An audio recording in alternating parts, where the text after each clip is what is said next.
Do you want to see the reason why MAGA hates Jasmine Crockett so much? It's because this sister never comes unprepared. She never comes to Congress without receipts, and she never fails to deliver those receipts, not only with brilliance, not only with style, and she never fails to present those receipts without a rhythmic pattern that is the beat of the soul of Black folks, pouring down acid and regret on the minds of MAGA as they listen to her make her case, as she did in this clip right here. So, Miss Goss Graves, I want to play a game. It's called Trump or Trans. You ready? Okay. So I'm going to ask you a question, and I want you to tell me whether or not it is Trump or trans people that are responsible. You understand? Yeah. Okay, very good. The first one, gutted medical research. Trump. Kidnapping Americans and sending them to foreign countries, aka deporting them. Trump. Driving us into a recession. Trump. Increasing the cost of everything. Trump. Waging an idiotic tariff war. Trump. Harming farmers. Trump. Ignoring the Constitution. Trump. Proposing to take away Social Security. Trump. Cutting health care. Trump. Firing government workers who keep our country safe. Trump. Encouraging an environment of hate and divisiveness. Trump. Thank you so much. This committee could be engaged in actual oversight of fraud, waste, abuse, and mismanagement. So let's talk about waste. Like Trump's plan to spend almost $100 million for his little birthday parade, or how he spent 25% of his first 100 days golfing, costing taxpayers tens of millions of dollars. In fact, it's a little bit over 30 million at our last estimation. In fact, President Trump is on pace to spend more than $1 billion of taxpayer dollars just on golfing. Yet the Republicans have been silent. So they must think spending taxpayer dollars on the president's golfing trips is more important than providing health care to their constituents. And when I talk about constituents, we're going to talk about the ones on this committee. Absolutely brilliant. Absolutely brilliantly presented. This is why they hate Jasmine Crockett so much. This is why she triggers them so much. They cannot stand, number one, to have a Black woman who comes into Congress and sets up shop like she belongs there. Let me just reaffirm something. Sis, you not only belong there, you belong in higher office. Do with that as you see fit. But they hate Jasmine Crockett because she is always hitting with a level of precision with receipts that they cannot stand. You have to understand that today's conference, today's hearing was an attack on the trans community, trying to make it seem that the problems that we are facing in this country can all be blamed on trans people. And she went down a list, a full set of receipts that really exposes the reality. There's not a single problem that you're facing in your life right now that can be laid at the feet of the trans community. If there's a problem in your life, chances are it could be derived back, traced back to this administration and the decisions that they're making. Did you lose money in your 401k? Did you lose money in your retirement? That's because of how badly the stock market has been performing underneath Donald Trump. Are you concerned about the fact that you can't even trust the food that's coming into your house anymore, or the milk that's coming into your home anymore? That's because Donald Trump fired thousands upon tens of thousands of food inspectors and milk inspectors. Are you concerned with the fact that you can't even get an appointment at the Social Security Department? That's because Donald Trump has fired and laid off so many critical employees, federal employees. And so every single one of your economic problems that you're facing right now today can be derived back to this administration's decisions, on top of the fact that, well, that's just America in the first place. Now, to be fair, some of the economic problems that we're facing today obviously did not start with Donald Trump. This is America, right? This is late stage capitalism. This is what it is. But it was not enough. This is what's important for everyone who understands that this is just America, and this is what late stage capitalism does. And this is why you're faced with so many economic problems. The reality of it is that it wasn't enough the way it was. You were already struggling. Donald Trump has come in and said, struggling is not enough. We need you to be desperate. And so they're creating the conditions for you to become desperate. They're creating the conditions where you won't be able to see a doctor at all if you were able to see a doctor in the first place. They're making the conditions where MAGA, above all else, people are going to have to come out of retirement and go get a job at Walmart as a greeter because of how they're destroying Medicare, Medicaid, Social Security, and your 401k. But something that we have to realize is that this is the price that MAGA is willing to pay in order to own the libs. They're willing to see their retirements disappear so long as they can own the libs. They're willing to see their Social Security gutted so long as they can own the libs. They're willing to see the Veterans Affairs Department gutted so long as they can own the libs. They're willing to see Medicare and Medicaid gutted so long as they can own the libs. They're willing to see public education destroyed so long as they can own the libs. They're willing to see the complete and total destruction of the public health system so long as they can own the libs. And so what we have to be cognizant of is the fact that we're living amongst sociopaths who don't care the amount of harm they bring to themselves so long as they can bring harm to you. We have to be aware of that, and we must govern ourselves accordingly, because we cannot continue to try to be rational with irrational people. We cannot continue to try to be reasonable with unreasonable people. We have to understand who and what they are, and we must govern ourselves accordingly. So, Miss Goss-Graves, I want to play a game. It's called Trump or Trans. You ready? Okay. So I'm going to ask you a question, and I want you to tell me whether or not it is Trump or trans people that are responsible. You understand? Yeah. Okay, very good. The first one, gutted medical research. Trump. Kidnapping Americans and sending them to foreign countries, aka deporting them. Trump. Driving us into a recession. Trump. Increasing the cost of everything. Trump. Waging an idiotic tariff war. Trump. Harming farmers. Trump. Ignoring the Constitution. Trump. Proposing to take away Social Security. Trump. Cutting health care. Trump. Firing government workers who keep our country safe. Trump. Encouraging an environment of hate and divisiveness. Trump. Thank you so much. This committee could be engaged in actual oversight of fraud, waste, abuse, and mismanagement. So let's talk about waste. Like Trump's plan to spend almost $100 million for his little birthday parade, or how he spent 25% of his first 100 days golfing, costing taxpayers tens of millions of dollars. In fact, it's a little bit over 30 million at our last estimation. In fact, President Trump is on pace to spend more than $1 billion of taxpayer dollars just on golfing. Yet the Republicans have been silent. So they must think spending taxpayer dollars on the president's golfing trips is more important than providing health care to their constituents. And when I talk about constituents, we're going to talk about the ones on this committee.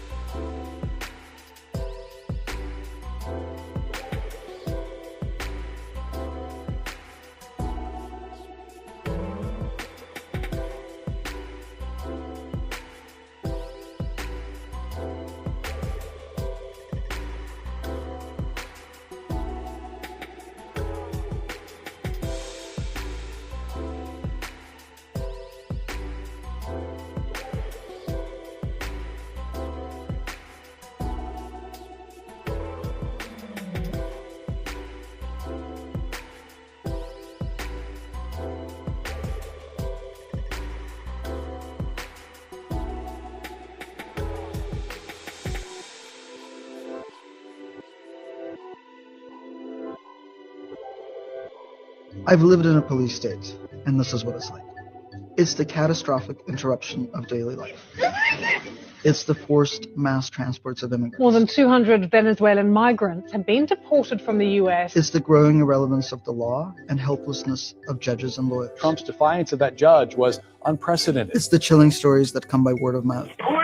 Heavily armed and claiming to be police in unmarked A vehicles. state where there's no higher authority than the police. When the police make the laws, enforce the laws, decide who goes to prison, who gets deported, and who stays at home for now. Well, protests are expected today over the Trump administration's attempt to deport a pro-Palestinian activist. Detained and postdoctoral associate at Georgetown. Pro-Palestinian activist from Columbia University. You just want to University graduate student. A University of Alabama doctoral student. I grew up in a police state, and then I was also an adult in Russia that was becoming a police state. So many of the stories are about lists. Russia makes lists of foreign agents, which is basically lists of enemies of the people. When I see that there are these organizations popping up one after another, organizations like Canary Mission, Stop Anti-Semitism, which are maintaining lists, exchanging lists, submitting lists to authorities, advocating for these people to be detained and deported, I am immediately transported back to living in a police state and wondering, am I on the list? So another hallmark of a police state is that they're everywhere. When you hear that ICE is checking people's documents on the subway, that ICE has detained an American citizen, that ICE is outside public libraries in New York City, you really feel surrounded, stopped. Anyone could be a self-appointed enforcer. It can be your neighbor, another parent in your child's school, somebody you see when you're walking your dog. A police state really destroys connections between people by making every connection suspect. The most obvious adaptive strategy, the most human one, is to always look at what is happening to somebody and say, well, this is why it's not going to happen to me. So I'm not an activist, I'm not a student, I'm not a green card holder, I'm not undocumented, but I don't think that should be our logic. And I really, really, really, for the record, hate that poem about Nazi Germany, because I should hope that most of my fellow American citizens don't want to live in a police state, even if it's a police state that's not going to be dangerous to them personally. While we're still capable of looking, we have to say what we see, which is that the US has become a secret police state.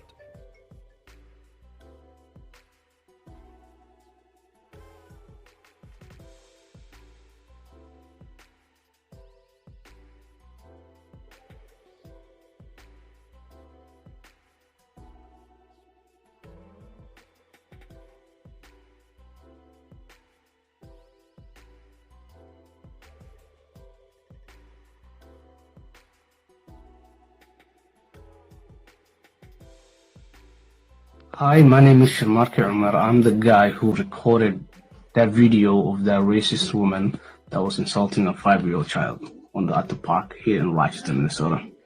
Go and just float. May I remind you, criminal record. I've never committed a crime in my life. I am being punished for standing up, speaking up for a child. My address got leaked, my phone got leaked. I'm getting death threats by the minute. I have 4 children. The youngest one on the spectrum. He used to go play outside every day. He can't anymore. So, doing the right thing is you punished, and doing the wrong thing is you rewarded. It makes sense, America. Hi, my name is your thoughts, all the in there deep. What about your heart? Does it beat too hard? Mine does. Mine does. Mine does. Mine does. I ran around Lake Tahoe. Not once, don't stop, no. Cause I'm a brand new model, with a brand new model. Yeah, I called out Carlos, said I won't be calling. Instead of my old tempo, it wouldn't make much sense, so yeah, ask me how it feels. I said it feels too MAGA really thought that the entire Catholic Church was going to fall in line to their specific brand of MAGA Christianity, which any true believer on the outside looking in at MAGA can instantly recognize that it is not only not Christ-like, but it is antithetical to Christ. It is anti-Christ in that they do the exact opposite of what God tells us to do when it comes to migrants and immigrants. MAGA Christianity does the exact opposite of what the Bible tells us to do about seeking justice. It does the exact opposite about what the Bible tells us to do with regard to justice, equity, and inclusion. All of them in the Bible. MAGA Christianity does the exact opposite of what the Bible says do with regard to labor rights in James chapter 4. MAGA does the exact opposite of what Jesus said do, and they truly believe that they had enough power to control the destiny of the Catholic Church. I'm sorry, MAGA, that the Catholic Church decided to put in an actual Christian instead of a MAGA Christian. And I know that this is causing you a great amount of tears and a lot of gnashing of teeth. You may cope, you may see, but whatever you do, MAGA, you need to repent.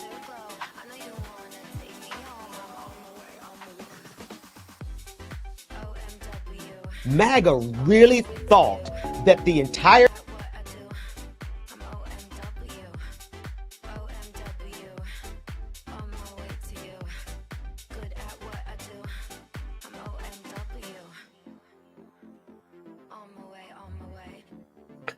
Good morning, good morning, good morning, good morning. Y'all know who it is. Y'all know the voice. Y'all know the sound. James Bubba Williams, DJ Exclusive, is in the building. Good morning, everybody. Good to see your bright, smiling faces. Like it or not, it's about to go down. Good morning, good morning, good morning, everybody. Hey, how y'all doing? All my stuff in the background. Jesus, let me slide this one.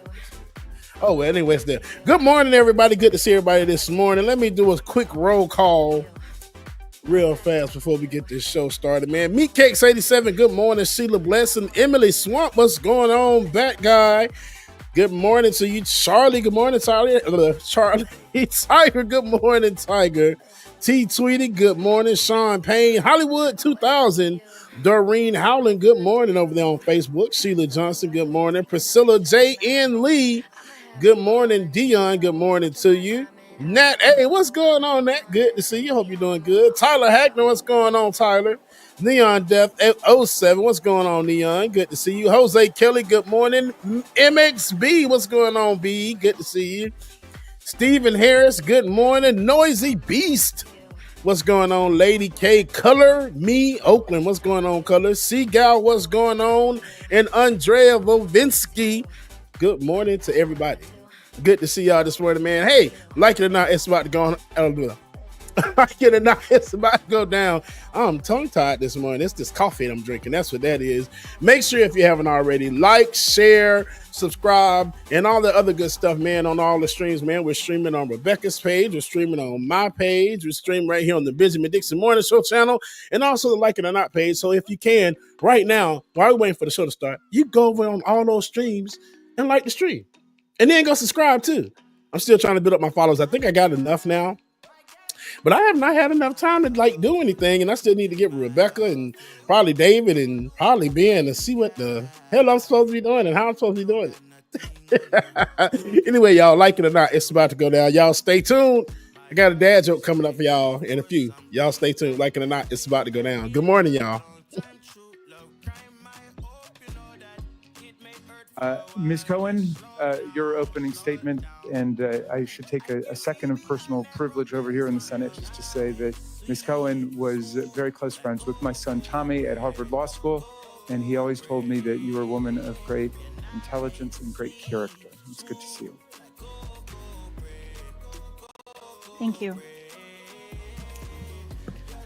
I'm grateful for the opportunity to speak to the members today.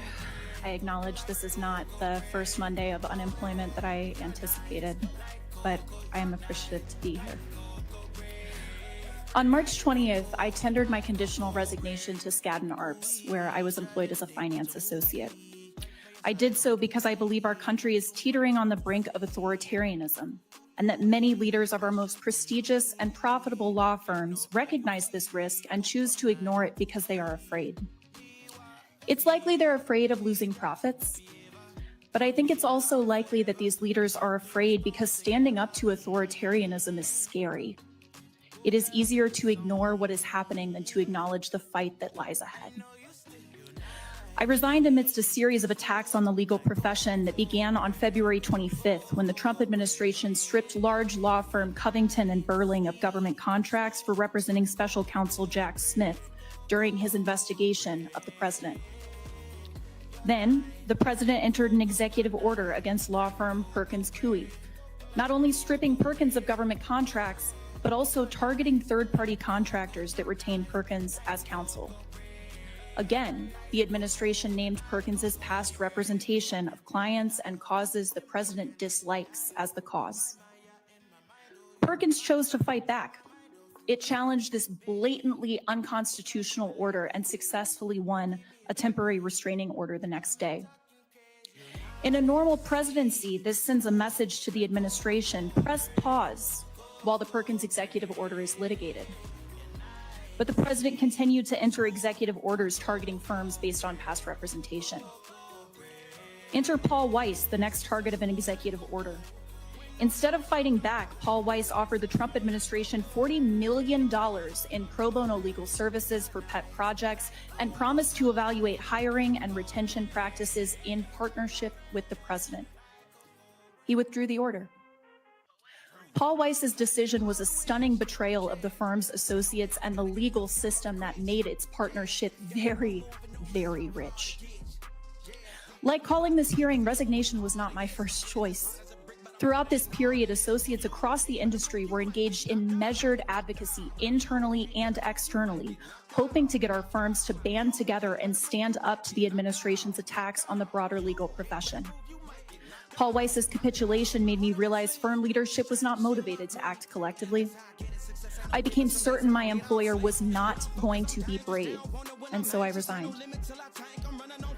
I was heartbroken to be proven right 8 days later on March 28th, when Skadden promised the Trump administration $100 million in pro bono legal services despite no executive order being entered against them.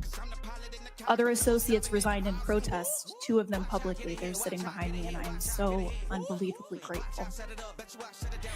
We did so because our adversarial legal system only functions when parties have representation. Everyone deserves an advocate. That principle is invoked by law firm partners to justify high profit but distasteful representations. Everyone deserves an advocate.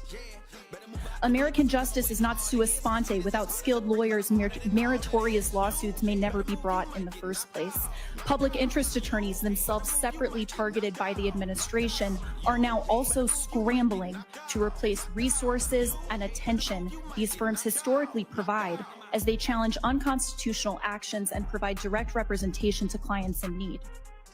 This is intentional. Courts are perhaps our last line of defense against authoritarianism. I was raised to advocate and to be aware of the racial, financial, and other privileges I hold that make it more likely that my voice will be heard in halls of power. I am the daughter of 2 government attorneys who both served their country in the United States Air Force. While in high school in Ohio, my best friend was one of the only Latina students in our graduating class and faced overt racism. And I remember following a particularly egregious incident when we went to the principal together, how my outrage was heard as much or more than hers. After studying political science at The Ohio State University, I spent 4 years teaching in Providence Public Schools, and my students, some of whom I know are watching right now, are brave and smart and bold. But there were many times where, despite the self-evidence of my students' brilliance, people did not believe it existed until a white native English speaker pointed it out. Acceptance to Harvard Law School and employment at Skadden made my already powerful voice even louder. The cowardice or apathy in some of these spaces at times caused disillusionment, but those dear to me, including your son, Congressman Raskin, made sure I remembered that just because such cowardice is common doesn't make it acceptable, and as you said, courage is a choice. I was asked here because my voice is loud, but I came here for the same reason I resigned. It is important for the very real people whose voices are not heard in the same way to have an advocate today and always. This advocacy cannot be defined by fear of future retribution. My students and non-white friends and colleagues deserve brave advocates. Mahmoud Khalil, Rumaiza Ozturk, Kilmar Armando Abrego Garcia, and Andre Jose Hernandez Romero deserve brave advocates. People seeking abortion care or birth control or gender-affirming care deserve brave advocates. And to be clear, everyone else, the law firm partners enabling this slide into autocracy, the voters who put Trump into office and are waiting and will wait forever for him to care about the difficulties that they face. Those of us in this room today, we all deserve brave advocates. The administration cannot pick and choose who gets representation. It cannot use executive power to scare lawyers out of advocacy. If we allow any president to dictate who deserves a lawyer, our legal system fails. Like firm leaders, I am afraid of where this intimidation campaign leads. But unlike most of them, I will not allow my fear to manifest as silence.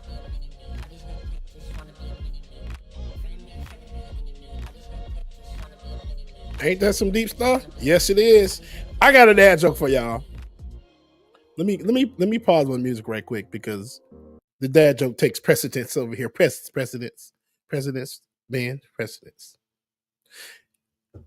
It's first priority over here.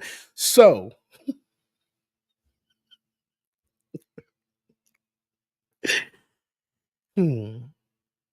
how did the big quarter pounder burger introduce his wife? How did the big quarter pounder burger introduce his wife? Meat patty.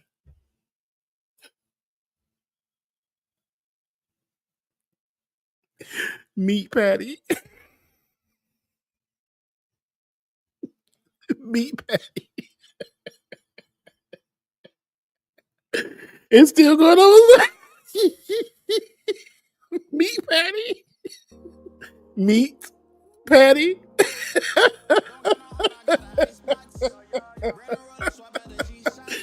It's been a while. I had to get y'all with a good one. And when that clip was playing, I read that and I was trying to hold it together. Meat patty. I'm here all week, folks. I just need to do a show one day that's all dad jokes. Matter of fact, y'all send me y'all best dad jokes. David, I think we can post a link somewhere. Y'all make sure that y'all send me y'all best dad jokes, and I'll make sure I get it sent on the show, as I have a hater in the background talking about, don't do it. It's a hater everywhere, man. Like it or not, this is about to go down. Y'all stay tuned. Starting the show momentarily. I think I got another dad joke for y'all too, man. So y'all stay tuned, all right? There are some out there who still think, well, RFK's weird about vaccines, but he knows a lot about health-related issues. But you would be surprised by just how wildly wrong he can be when he is spouting alarming, official-sounding statistics. We are 4.2% of the world's population. We buy 70% of the pharmaceutical drugs on Earth. 15% of American youth are now on Adderall or some other ADHD medication. When I was a kid, I always say this, a typical pediatrician would see one case of diabetes in his lifetime. Today, it's 1 out of every 3 kids who walks through his office door. 20 years ago, there was no diabetes in China. Today, 50% of the population is diabetic. So here's the thing. All the numbers you just heard him say are bullshit. Americans don't buy 70% of the drugs on Earth. We buy around 6%. 15% of American youth aren't on ADHD meds. Estimates put it closer to 5%. 1 in 3 kids don't have diabetes. It's actually 0.35%, or 1 in 285 kids. And the rate of diabetes in China is roughly 12%, not, as I think you already know, 50%. Half of all the people in China do not have diabetes. And look, we've asked our researchers to fact check some dumb shit before on this show. Last year, we literally emailed JD Vance's team to ask, has Senator Vance ever had sex with a couch? And has Senator Vance ever had sex with any other furniture or household items? But somehow that was still less embarrassing than writing to multiple diabetes experts this week and asking, do half the people in China have diabetes? And in return, getting a bunch of versions of no and one response from a doctor that called Kennedy's statement ludicrous, adding, these stats might be related to the worm in his brain.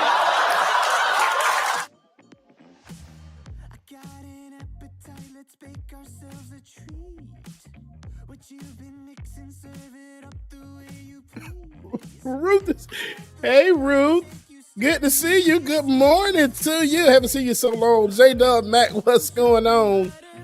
Benjamin Dixon is in the chat. What's going on, brother man? Brian West. I have to stop the music for this one. Brian West, everybody. Brian West, ladies and gentlemen. My biggest hater of my dad jokes is in the chat. Brian, I haven't seen you in so long. So, Brian, this one's for you. Chocolate, okay, comes from cocoa, which is a tree. Am I right? Am I right? Chocolate comes from cocoa, which is a tree. That makes it a plant. Okay, y'all following me? Chocolate comes from cocoa, which is a tree. That makes it a plant. Okay, that's two. Therefore, chocolate is a salad. Fight me on it. Chocolate is a salad. I'ma wait, okay?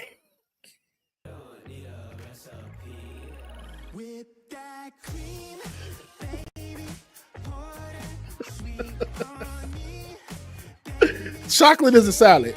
I don't care what it says. Brian West, ladies and gentlemen, my biggest hater. I love you, Brian. But wait, if I'm chocolate, you know what? Never mind. I ain't gonna say nothing on these good people's Christian channel. Good morning, Ben. I'm having too much fun this morning. That's all right. This next song, y'all, is a good song that I love so much. And shout out to MXB, who always sends me some good stuff. We're gonna get it played next. Ruth, thank you so much. I try, I'm down like 20, 30 pounds. I just need I just joined the gym. So I'm gonna get ready to, get a little strong. Now I gotta get the little, y'all see it, I got wings these days. But that's okay. The 20 pounds down makes me feel so good, y'all. I walked the zoo last week. I went to the zoo. And I walked around with no wheelchair, no cane, no nothing. And I walked the whole thing. And I'm so proud of myself. So I love it. I feel great. Thank you, David. I appreciate it. So yeah, now I'm about to get in this gym and tone everything up so I can look like an old stud walking out here in these Atlanta streets. Okay. Ruth says, Bubba, give me a protest song for class. Oh, okay. I'm going to get you one after we play B's song. I got you. Charlie says, yes, I can eat my veggies with M&Ms. And Brian said, James Bubba Salad Williams. These Benjamin's good Christian channel. Brian, leave me alone.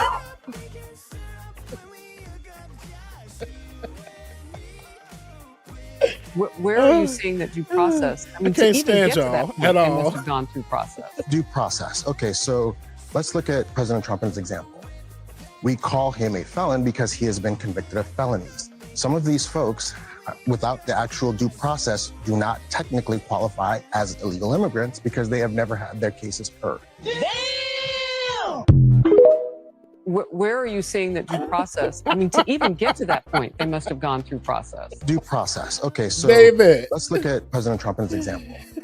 We call him a felon because he has been convicted of felonies. Some of these folks, without the actual due process, do not technically qualify as illegal immigrants because they have never had their cases heard. Damn!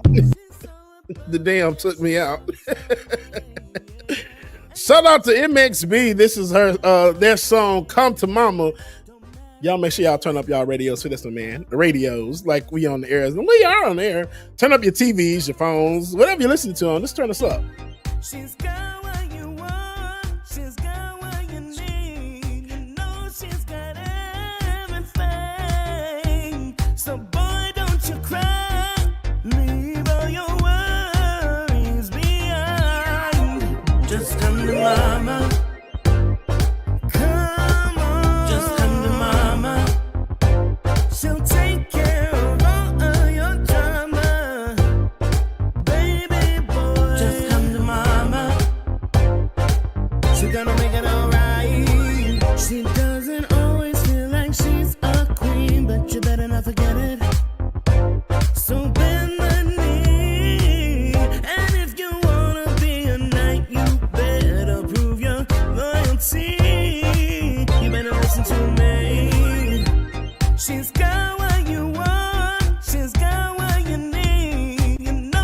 J-Dub Mac, I appreciate you. Thank you so much. So boy, don't you cry. Leave all your worries behind. Just come to mama. Come on. Just come to mama. She'll take care. I love you, B. Your drama. Baby boy. Just come to mama. It's Ronnie on the line. Mama Gwen has entered the chat. Good morning, Mama. I love you. Mean it. Tracy, I love you. Thank you so much. Her eyes, her lips are my desire. She sways her hips and I'm on fire. Yeah, I love her from every angle. I don't wanna tell her a thing. Just come to mama. Come on. Just come to mama. I like that, Ruth, the hunk of spunk. Okay. Your drama. Baby boy. Just come to mama. Come to your mama. Just come to mama. Come on, come on, come on, come on. Just come to mama. She'll take care of all your drama. Baby boy. Just come to mama. Hey, Brian. Brian, I got one for you. Before we light it up here. So my husband is leaving me because I'm going bald, as y'all see. I'm not bothered. It's hair loss. Hair loss. Hair loss. I messed it up, y'all. Y'all leave me alone. Y'all stay tuned. Brian, what did you do to deserve this? You are here this morning like everybody else is. And I'm glad to see all y'all. Good morning, everybody. Y'all stay tuned. We gonna start the show soon. Mama, don't come in here being no hater, mama. Happy Mother's Day as well to all the beautiful mothers in the chat room as well, too. Even if you're not a regular mother, a real mother, or whatever kind of mother, happy Mother's Day to you because you deserve it. Happy Mother's Day, mama.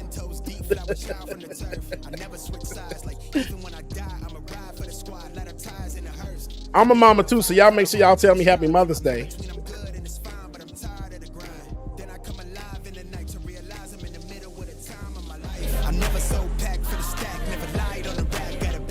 Environmental Coffee House, good to see you. Good morning.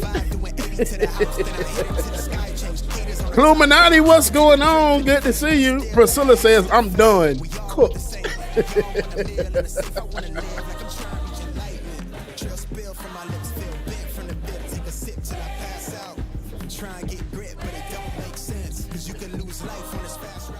I know I'm having a lot of fun because I'm over here sweating and stuff like a whole in church.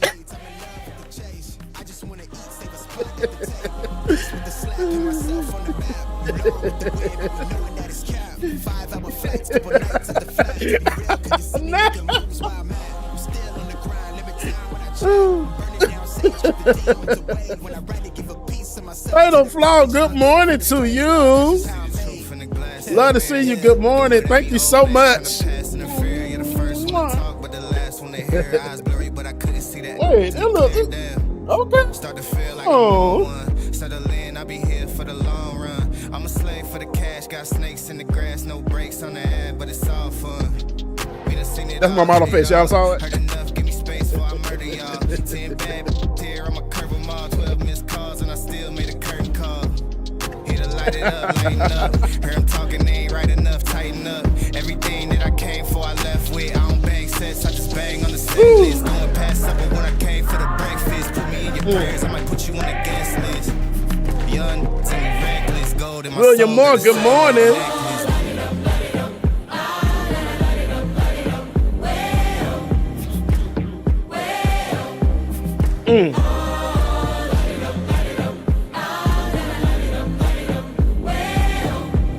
This next jam is for Brother Ben.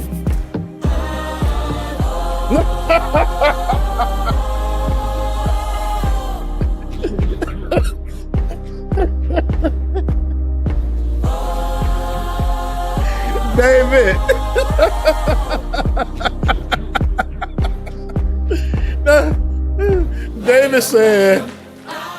David said in our chat, look at Donald Trump looking at me.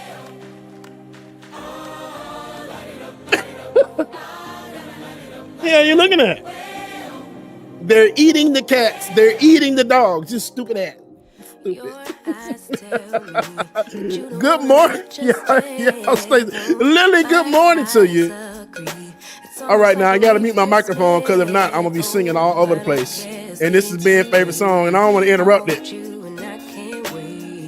Don't want to spend a minute without you. I know you feel the same. So come on, give me love. I'ma show you how to move with my body. Come hit me with your touch and make me wanna say, and yeah, you know what's up. Ain't nothing I won't do for your body. So give me all you got right now. Our business has slowed down, as you mentioned. We're seeing as a result that the courts here in the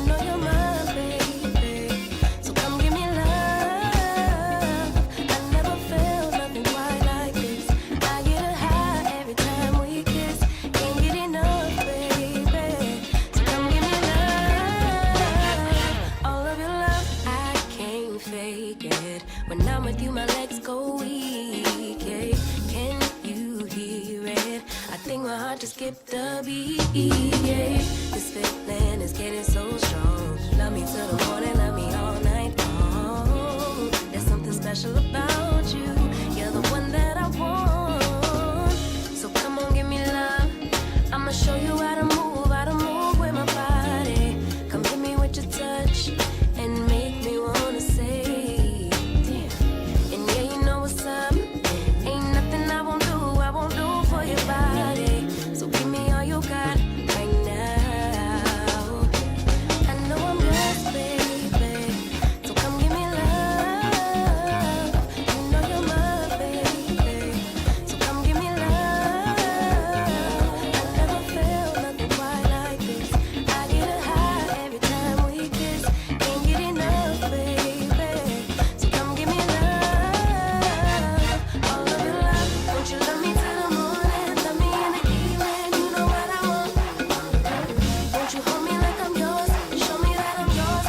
I don't know if y'all old enough to remember the butt, but that's the song you do the butt to.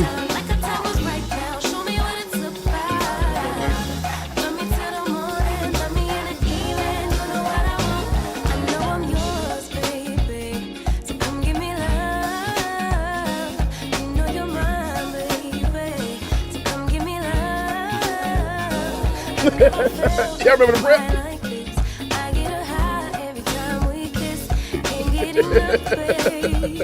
So come give me love. All of your love. Won't you love me till the morning? Love me in the evening. You know what I want. Won't you hold me like I'm yours? Show me that I'm yours. You know just what I want. Won't you love me like the last time? Like the time was right now. Show me what it's about. New York chicken wing, good morning. All of your love. Woo. I'm tired now. Well, that was the show today, y'all. We'll see y'all next weekend here on Like It or Not. I'm just playing, y'all. Make sure y'all stay tuned. Like it or not, it's about to go down. I hope that y'all enjoyed this pre-show this morning. Now it's time to get into some real stuff, y'all. Like it or not, it's about to go down. Good morning, everybody. David. Whoever's running the controls back there, y'all know what to do. Good morning, y'all.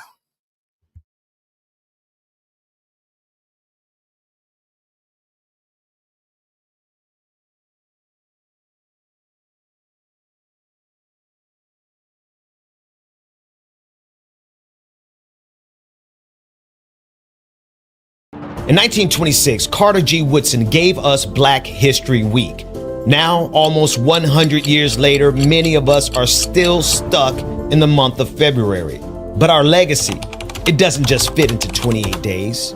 The Black Heritage Day app is here to change all of that. It brings Black history to your fingertips every single day of the year. Based on years of research by Dr. Carl Mack, our historian, our griot, just 3 minutes a day, that's all it takes to read, learn, and listen to an oral narrative of your history. Indeed, The Southern states went to war over the rights for each of the 11 Confederate states to own our ancestors. To connect with your roots, to teach your children the truth they won't get in school. In total, he is credited with 28 other inventions. But as a black inventor, he struggled to gain. Learn why New Year's Day was once considered the most dreaded day of the year. Parents were separated from their children, siblings separated, and spouses separated from one another. And today, America has the nerve to lecture us about the status of the black family. Understand the political journey of black America from the Republican Party to the Democratic Party. It marked the beginning of blacks' departure from the Republican Party to the Democratic Party. And here's why we switched. Dive into culture and triumph like Sidney Poitier's blockbuster film success. And so much more. From heartbreak to triumph. From January 1st to December 31st. This app is more than a download. It's a movement. It's a community of black families raising their kids on truth and on legacy. Download the Black Heritage Day app for free in the Google Play Store or on the Apple App Store. This isn't just an app. It is a daily celebration of who we are.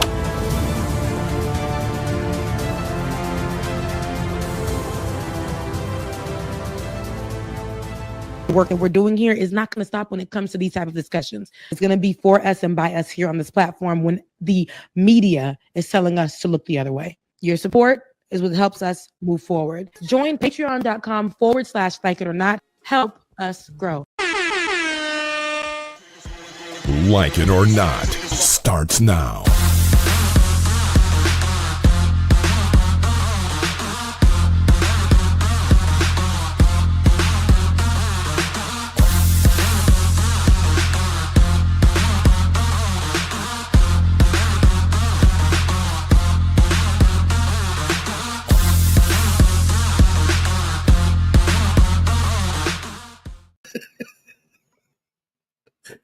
Good morning, good morning, good morning. Good morning and welcome to Like It or Not, where we're free to tell the truth and not care who doesn't like it. Hey, the whole crew, the whole family is here. We're all here this morning. I love that.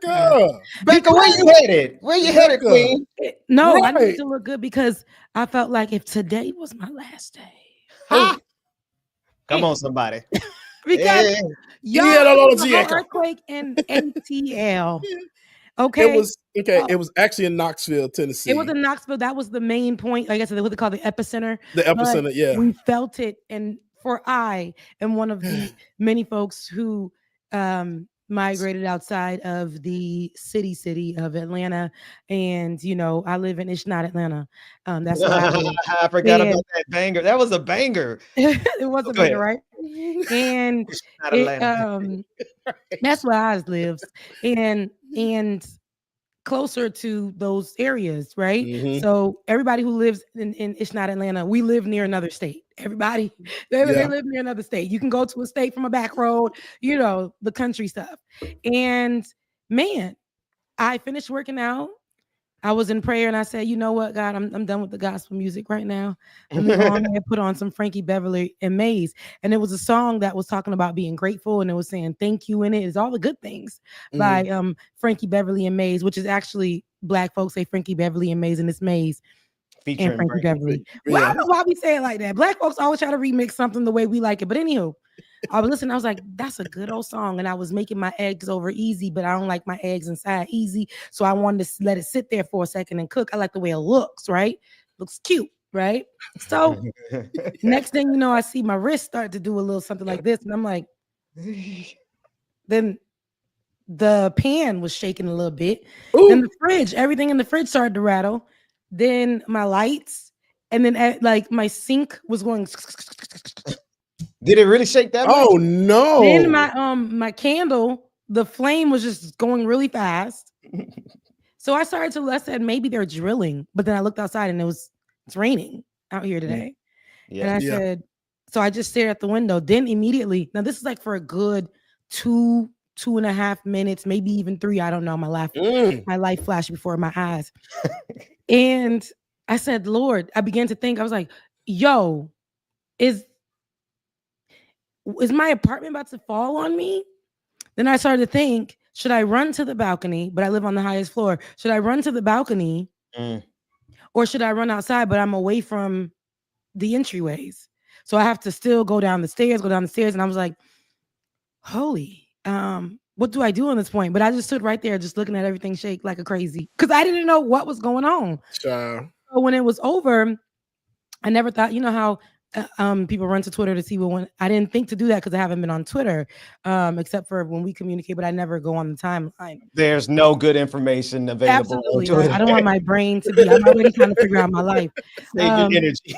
So then I just sat there because there was no information available, not even on when I asked, you know, our AI devices or when I went to Google at that time, nothing. So I just sat there on my floor trying to figure out, do I leave?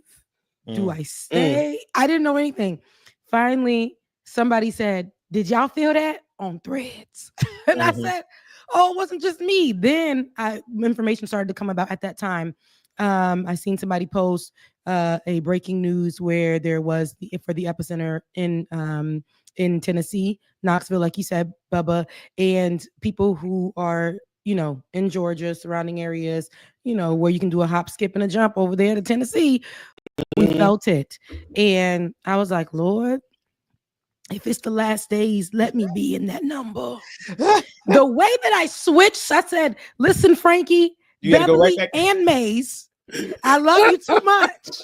But let me go on ahead. I said, you went back to some gospel. I said, can you play Todd Delaney radio right now for me? Because I just need to be in the spirit real quick. I just need to thank God for life. I need to thank him. I don't know yesterday for this, but I just want to thank him for today. Because I was like, you know, these apartments are made literally slap them up in 2 seconds and put the rent up high. Everything began to rattle in this home. My dishes that are, you know, Tupperware, all that stuff, it was rattling. And even though it was for a short amount of time, I can't imagine the people who in Haiti who went through that in 2010, that earthquake where the earth just really crumbled under their feet. The earthquakes that create tsunamis and all that stuff. I'm like, for that quick second, I was like, Lord, if something happened to me, I began to then text people who I had issues with. You started reconciling. Wait. You started reconciling. I started sending. I said, Lord, again, I want to be in that number. Can I just? I want to. I am not going to hell today. Hell I said, no, y'all not. The devil can't have me. Hey, I know we ain't there was a talked in grudge a minute, in my hey, right. Exactly. I miss you and there I love was you, a grudge in my heart, but not anymore. Release me. Because I will be in that number. Like that's where I was. And then I was like, you know what? I was gonna throw on a t-shirt. I was just like, man, you know, I'm just in shock right now. But I said, no, we gonna be sharp. We're gonna continue to be sharp. Oh man, sharp. You know, I was when I saw it, I was like, because you know, us real religious folks, we know the Bible, and it says, you know, be earthquakes in diverse places. And I was like, an earthquake in Atlanta, like that's crazy. But turns out it's not really that crazy. It happens from time to time. So I was like, but why did I feel it? Why couldn't somebody? It's always me. I always say this. I'll be like, you know, with life situations, I'm like, they be like, yeah, they ain't get me. You know what I'm saying? And I'm like, boom, they got me. They got me. They everything they got me. But I'm like, you know what, Lord, I just thank you for another day. And I really, for real though, I did text people that I had grievances with on yesterday, and I said, life is too short. The dramatics, because that's what I am. But you know, for real though, like I was like, nah, you know what? Life is absolutely too short. Lord, thank you for just keeping us safe. Even though I know for some people they're like, it wasn't even all of that. My life, literally, I just did not know what was going on. And when you don't know what's going on, you're on the highest floor. You don't know. You don't know. You just don't know. Whether it's regular or not, regular occurring or not, but especially if you never went through one, because was that the first earthquake you've ever been through? Absolutely. Yeah. I'd be shook. I'd be double, triple shook. Yeah. So I was telling back because she texts me like, "Did you feel that?" I'm like, "No, but I heard about it because I'm further south, so I didn't feel anything." Granted, I was still laying in my bed, so I didn't feel anything at all. But then I started receiving all the text messages from everybody. I'm like, "Wait, there was a whole earthquake this morning? Absolutely. What in the hell?"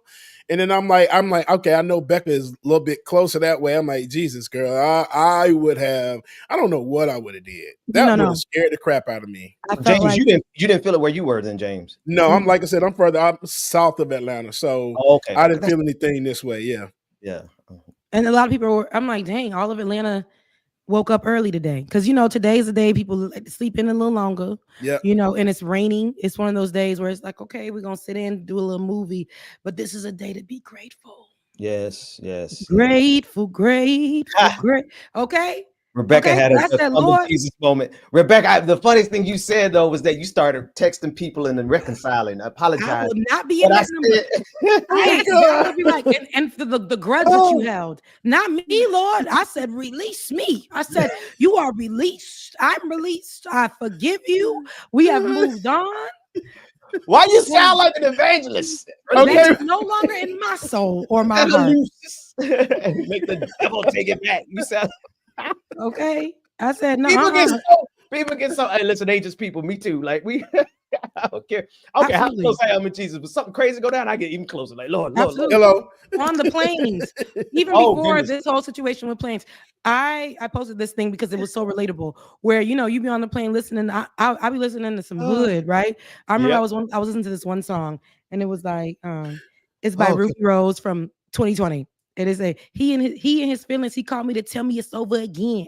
He's sending money again. That's me. Like whatever you could. And then the plane began to rattle. The turbulence began to shake my shoulders. The turbulence in my head go boom on one side of the seat, boom on the next side of the seat. And I went to my playlist so quick. I went to gospel immediately.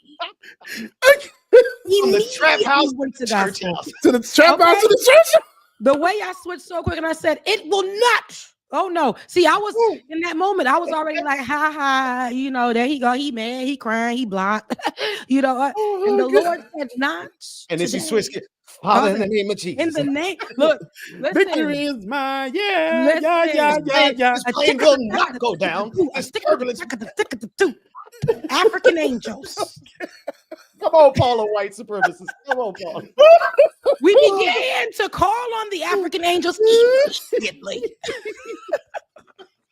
Anywho, y'all.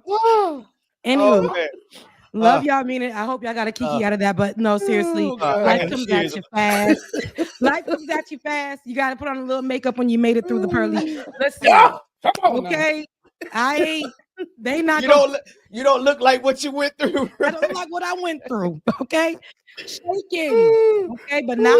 We are here. I thought you were about to say shaking, not stirred. I'm mixing up my genres. Nah, I ain't that sharp. All right, but anywho, here we are. Grateful. Okay. So much in the news. We have to. We would be remiss if we didn't cover all the things in the news. Ben, I know you're going straight to ICE. I don't know which story, because there were two prominent stories that have to do with ICE. ICE out in, American ICE. I ain't talking about the one you eat. I'm talking about the immigration enforcement. I know what you guys probably seen. I don't know where you're going to go with this one, Ben, but the young 16-year-old girl, I don't know if we have that video. I can go grab that for you. But I know that you're going to go to the mayor of right. The mayor of Mayor Raz Baraka of Newark. Yep. In Newark, New Jersey, and he was arrested last night for not so much protesting, because it really wasn't a protest. They were trying to hold this ICE facility accountable. They were trying to go and inspect it, trying to see the conditions of the people in the facility. And actually, let me just put this on the screen, because we have a video of it, of him speaking on the matter, because it really, really kind of just shows you where we are in this country. Let's take a look. And this once again, but let's be clear before we start, though. Like you said, Ben, they were going out there peaceful in some form of protest, peaceful protest with his congressional, teammates. And they were out there with them. They were the ones that were doing it first. And of course, as a mayor, not a lot of mayors do this. He stepped out there and showed up with them.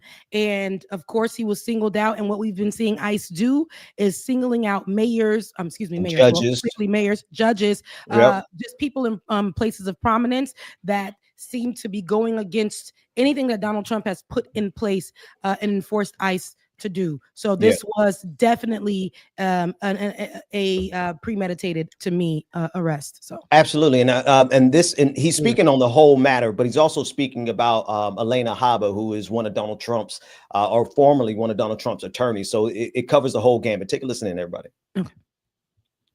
Who, just for people who may not be familiar, she's President Trump's former attorney. She is now the interim U.S. attorney in New Jersey, in your state.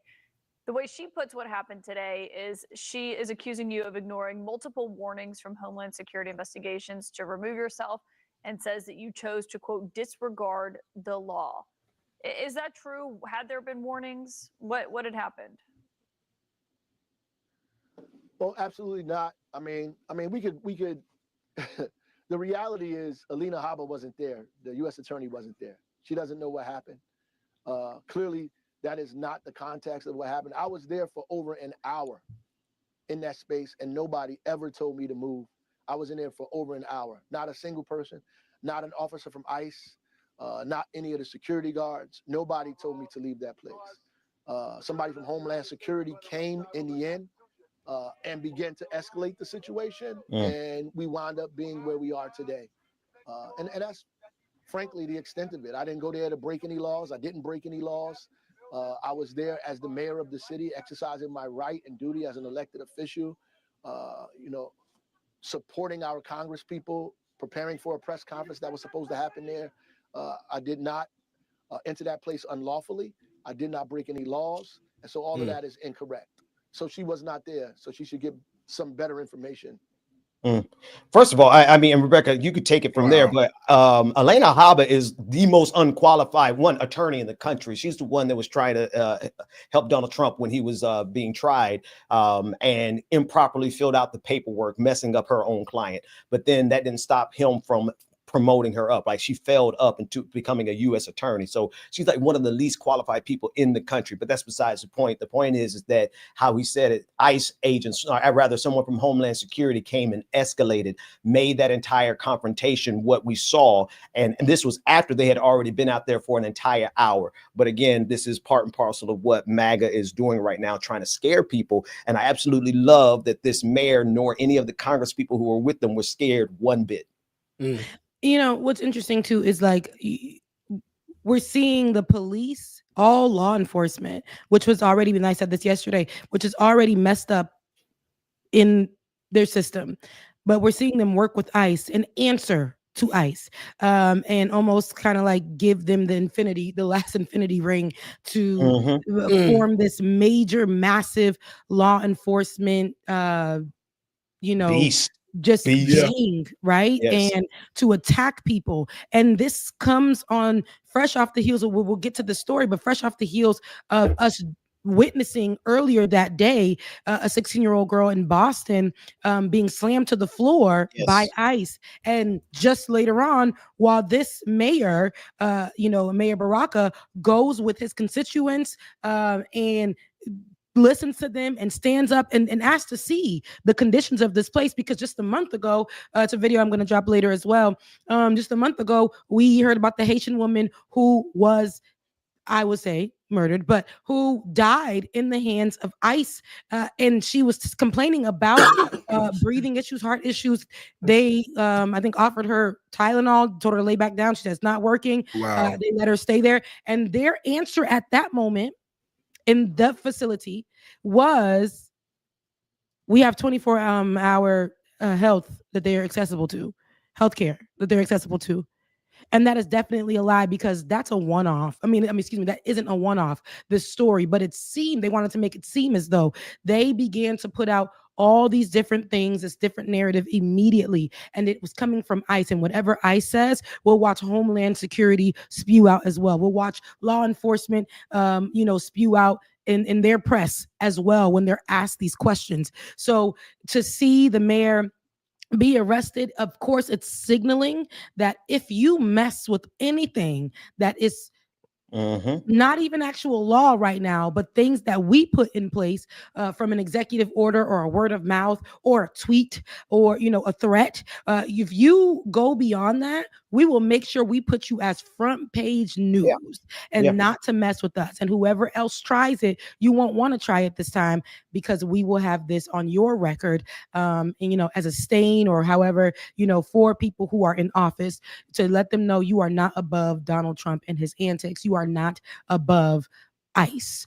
And so seeing this really bothered me, but seeing Mayor Baraka still stand up while he was getting arrested, after getting arrested, is leadership that we are not seeing too much of. Not saying that we don't have this, but seeing this as a moment where people need to understand this is what it looks like. We would have never knew that he was out there because he didn't ask for cameras and all them other people to be out there while he was checking for ICE.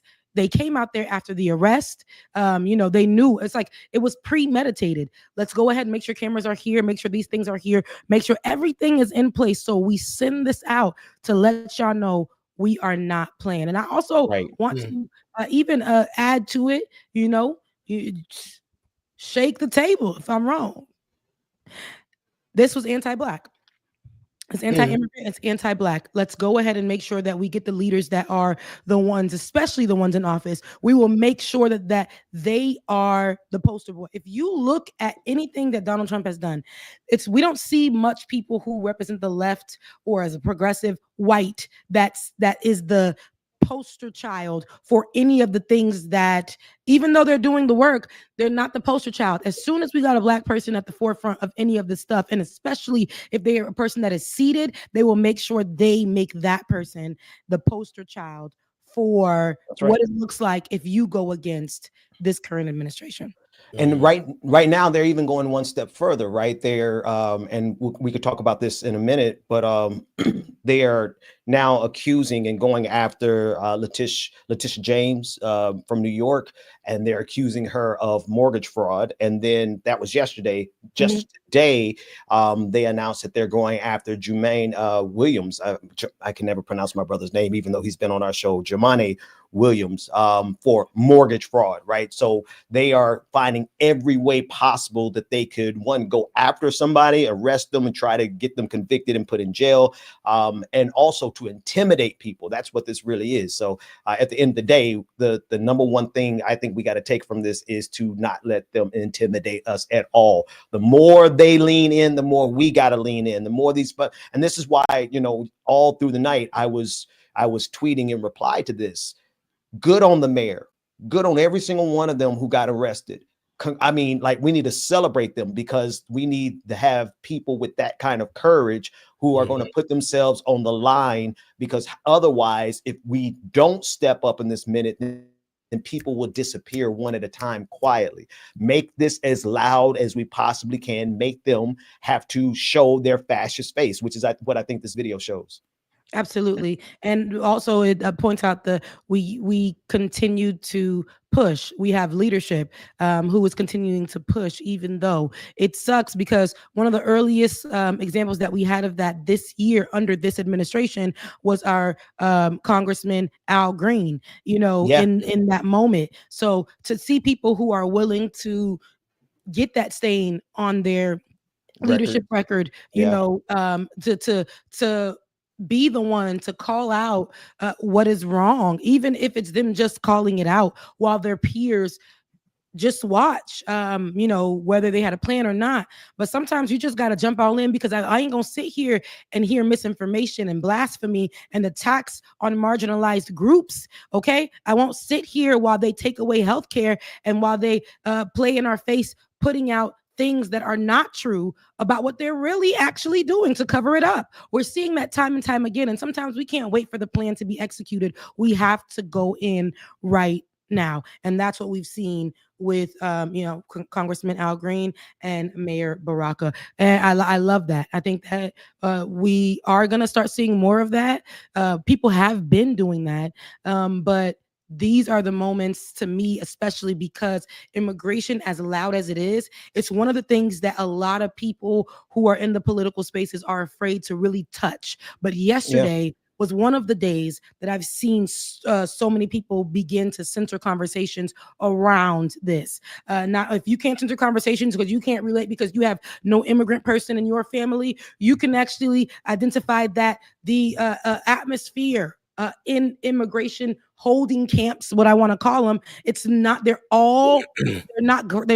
They're not great, right? They are people dying in there. The conditions of that environment is just like you're incarcerating these folks, you're detaining these people, leaving them there. The woman that died a month ago or a few weeks back, the Haitian woman that died, she was there since February.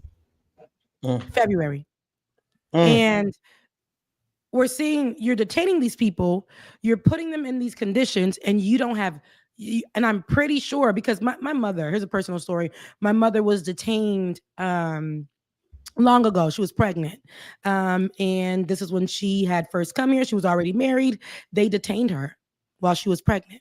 Wow. My mom recalls back in the 90s, the environment that she was in. She's grateful because she was cute, but she's grateful because one of the ICE officers thought she was cute, knew she was pregnant. They weren't feeding her. They weren't giving her what she needed. There was no actual cells, or they were all together behind bars, as she can remember. Behind bars out in Florida. Because we didn't know what it looked like back then. We didn't have social media. They didn't let us in. None of those type of things. And my mother was pregnant and she was detained for months. Wow. My dad tried to. I probably wouldn't be here because my dad tried to plan a getaway. Try to tell her to go out the side door. All kinds of things. But I think about that in that time. And when she recalls those moments, and she's grateful that she had gotten somebody to at least help feed her, give her water. There was no clothing or showers. My mama had to go through that just for her to be here. And when they released her, there was no real issues with her paperwork. So I wonder how they're doing it now, what they were doing when we weren't looking at them. ICE has been empowered like nobody's business, to a way where they were lower level folks. They were like mall cops, although they were very aggressive with the people that they were detaining. Okay. And it's always been that way. But nobody really, we didn't see them as much as we see now. Now they're everywhere. They're at the grocery stores. They're in the car. They're in disguise. They're going to the baby schools, asking to talk with the children. They're going to workplaces to detain people. Right. They are now in partnership because of law that Donald Trump put in his first term with law enforcement. Law enforcement respects what ICE is saying. Okay? And they're working together. So now again, they've created this huge group that is a gang. And I say we need to watch it. Because beware, I made the video last month about, hey, if they can attack Black immigrants, the Hispanic immigrants, and we've heard of white immigrants that are not even immigrants, that are probably far removed 5 generations, and they're telling them to self-deport. They're taking people who were born here, questioning them. Right. You too, my white brother and sister. That's right. That's the whole point. You and whatever rights you got. That's the whole point of that poem, right? First they came for this communist, and I said nothing because I wasn't a communist. Then they came, etc. It goes down the line, right? They come for the immigrants first because it's so easy for, and I'm going to say regular in quotations, right? But when I say regular, I mean people who think that they blend in America, right? It's easy for us to turn a blind eye because we're not immigrants. But what ends up happening is right now they're talking about fundamentally changing our judicial system so that they can deport immigrants, deport Americans for that matter, right? We're really literally talking about deporting Americans without any due process. And it always begins with the most marginalized community. It always begins with the community that people are going to ignore. And because it's so easy to get people to hate immigrants. That's the easiest group for someone to vilify. And so here we are. And this is Beck, I know you're switching out that, but we got the video now of what happened in Worcester, Massachusetts, which is not too far from far enough from Boston. But these are the local police carrying out actions of ICE and doing it by, and again, that was switched No, over. okay. So while my camera's off, yes, that's absolutely right. In this video, you're going to see a mother is clinging to her children. Her sister Ava is the 16-year-old teenager's name, holding her 1-year-old sister, trying to form basically a body block against ICE, grabbing her mother. Allegedly, I think the day before or something like that, her father was detained, and they came back while they were getting into a vehicle to detain her mother. The child holding on to her little sister was then the 16-year-old girl, who's a child, was holding on to her 1-year-old sister, was slammed to the ground. Neighbors tried to stop. They chanted. They told them, tried to protect them. They took the little girl, slammed her on the ground. The little girl, 16-year-old girl, was then in charge with endangerment of a child, which is her 1-year-old sister. What? And yeah, absolutely. So you'll see this in the video. They charged her with, trying to evade the cops and those type of things. So that little girl that you're seeing right now, cops put their weight on the 16-year-old girl. Bums. On the ground. Bums. So take a look while I change out my camera. Be right back. Absolute bums. Here we go. Let's listen. Stop! Stop, ma'am! Stop! Stop! Stop! Stop right there. On your own. Your arm. I got her arm.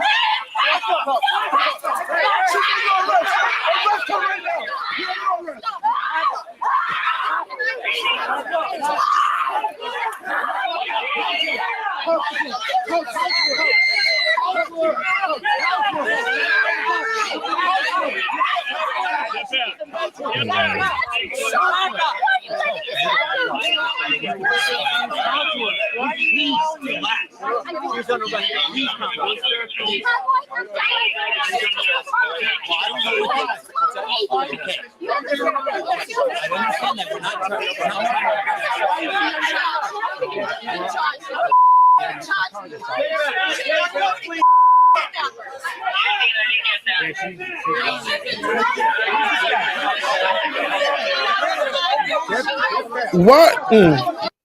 Yeah. Why does it take that much? That was excessive as hell, bro. Yeah. Why does it take that many effing cops Might want to listen to to arrest 1 or 2 people? Bro, only thing you need is 2 or 3 cops, man. You had the whole goddamn squad out there. It's absolutely disgusting. And you know what? This is the thing that gets me about this. Is that these cats get and I'm not cats, but I can't say what I want to say. But these Right. officers, they are championed as, oh, they're so heroic, they're so brave. My dude, you just body slammed a 16-year-old girl to the ground. You're a coward. You're not just a fascist, but you're a coward. Because at any and never mind the whole blatant fascism of it, right? The entirety of all of these cops going after this one individual, right, that she's standing up for. They sent the entire department in conjunction with ICE. And this is what people really need to realize. This is only scaling up. They're deputizing all of your local law enforcement, your local police departments, in addition to your local sheriff's departments. They're even deputizing some random Joe Schmoes off the street who have guns, and they're giving them the authority to go around chasing down immigrants. People need to understand that the very next group are going to be people who disagree politically with MAGA. And so if we say nothing and we don't stand up for the immigrants right now, then we have just empowered them to come after us. And we're not talking about next year. We're talking about like by midsummer, they will be doing this to people who post something that Donald Trump doesn't like.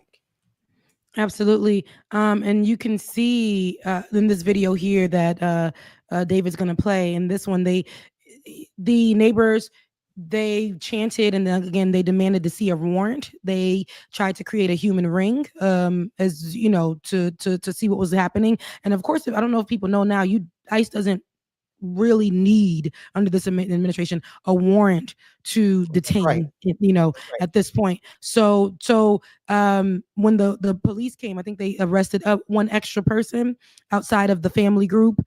And this is what we know. The the officers or law enforcement had said that it was reported that there are people out there that were being quote unquote unruly, with several individuals allegedly putting their hands on federal agents in an attempt to stop the vehicle from leaving. So let's take a look. And a trigger warning for those who are watching.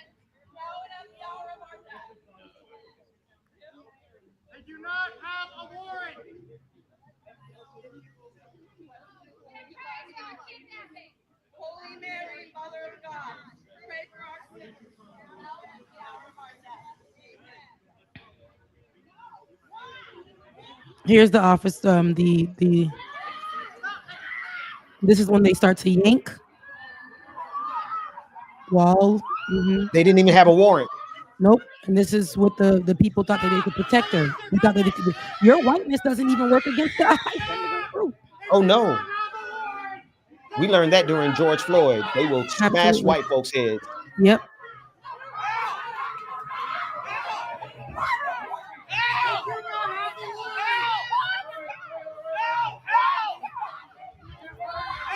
And it just brings tears to my eyes. It's so sad. Look, the whole cameraman. Are you guys looking? A whole cameraman. Because this was not something that they made sure news crew, all them. This was not just by happenstance. Right. Just like in New Jersey or Newark. Mm-hmm. And I'm glad that we have the bystanders there, but they need to make examples. They're making examples with these immigrant groups. They don't care if you're with your children. This is giving huge dictatorship. This is giving huge little, but this is giving dictatorship. This is giving we have no rights. It doesn't matter what is written in the constitutions. It doesn't matter what is already law. It does not matter what worked, even though it probably a marginalized group was hurt by that. What was normal is no longer going to be normal. And that's not only going to be with people who already experienced these type of things. It's going to be the ones that already experienced that. They're going to start exacerbating, right? That's the word, Ben, where they're going to start making this, big and blown up. And again, they didn't care. They wanted this to make the news because it sends a message. If you try it, we slamming you, throwing that baby to the side, and then we're going to charge you with doing that act. That's right. Right. Because what is a 16-year-old girl to a police officer or to ICE? A 16-year-old girl who, doesn't want to be separated from her mother. Now a family is separated. A baby was put in danger. That baby's life was not cared about. And a 16-year-old girl is about to be a felon without a warrant. Without a warrant. Like here's the thing. Like high key, that's the treatment is horrible. But we've seen this is what this is what cops do. This is what they do. This is how they treat human beings. This is what they get rewarded over. This is what they get raises over. This is what they make their fame and their fortune off of, is the cruelty and the brutality. They've been doing it since they were formed, right? The substantive difference in this video and in this current time is that they're doing this without warrants. They're just going up and snatching people off the streets. And you know what? No. Let me back myself down from that statement. Body random without a warrant, and some of them are coming up without badges. Some of them are coming up without any police. Like at least these guys had badges on, right? But there's been plenty of examples where they come up with no badges, no identification. Like that's the perfect combination to get people hurt, right? They're gonna get themselves hurt. Keep doing this. And somebody asked in the chat room, like, how do we stand up? The answer truly is, and please hear me, I'm not trying to play you, stand up in any way that you can. If you have something going on locally and you can get involved locally, you need to get involved locally and stand up. If all you can do is stand up and make some noise on the internet, my goodness, we need that just as much as anything else. But the biggest thing that we can all do is to not have a single F to give. And don't be afraid of being arrested.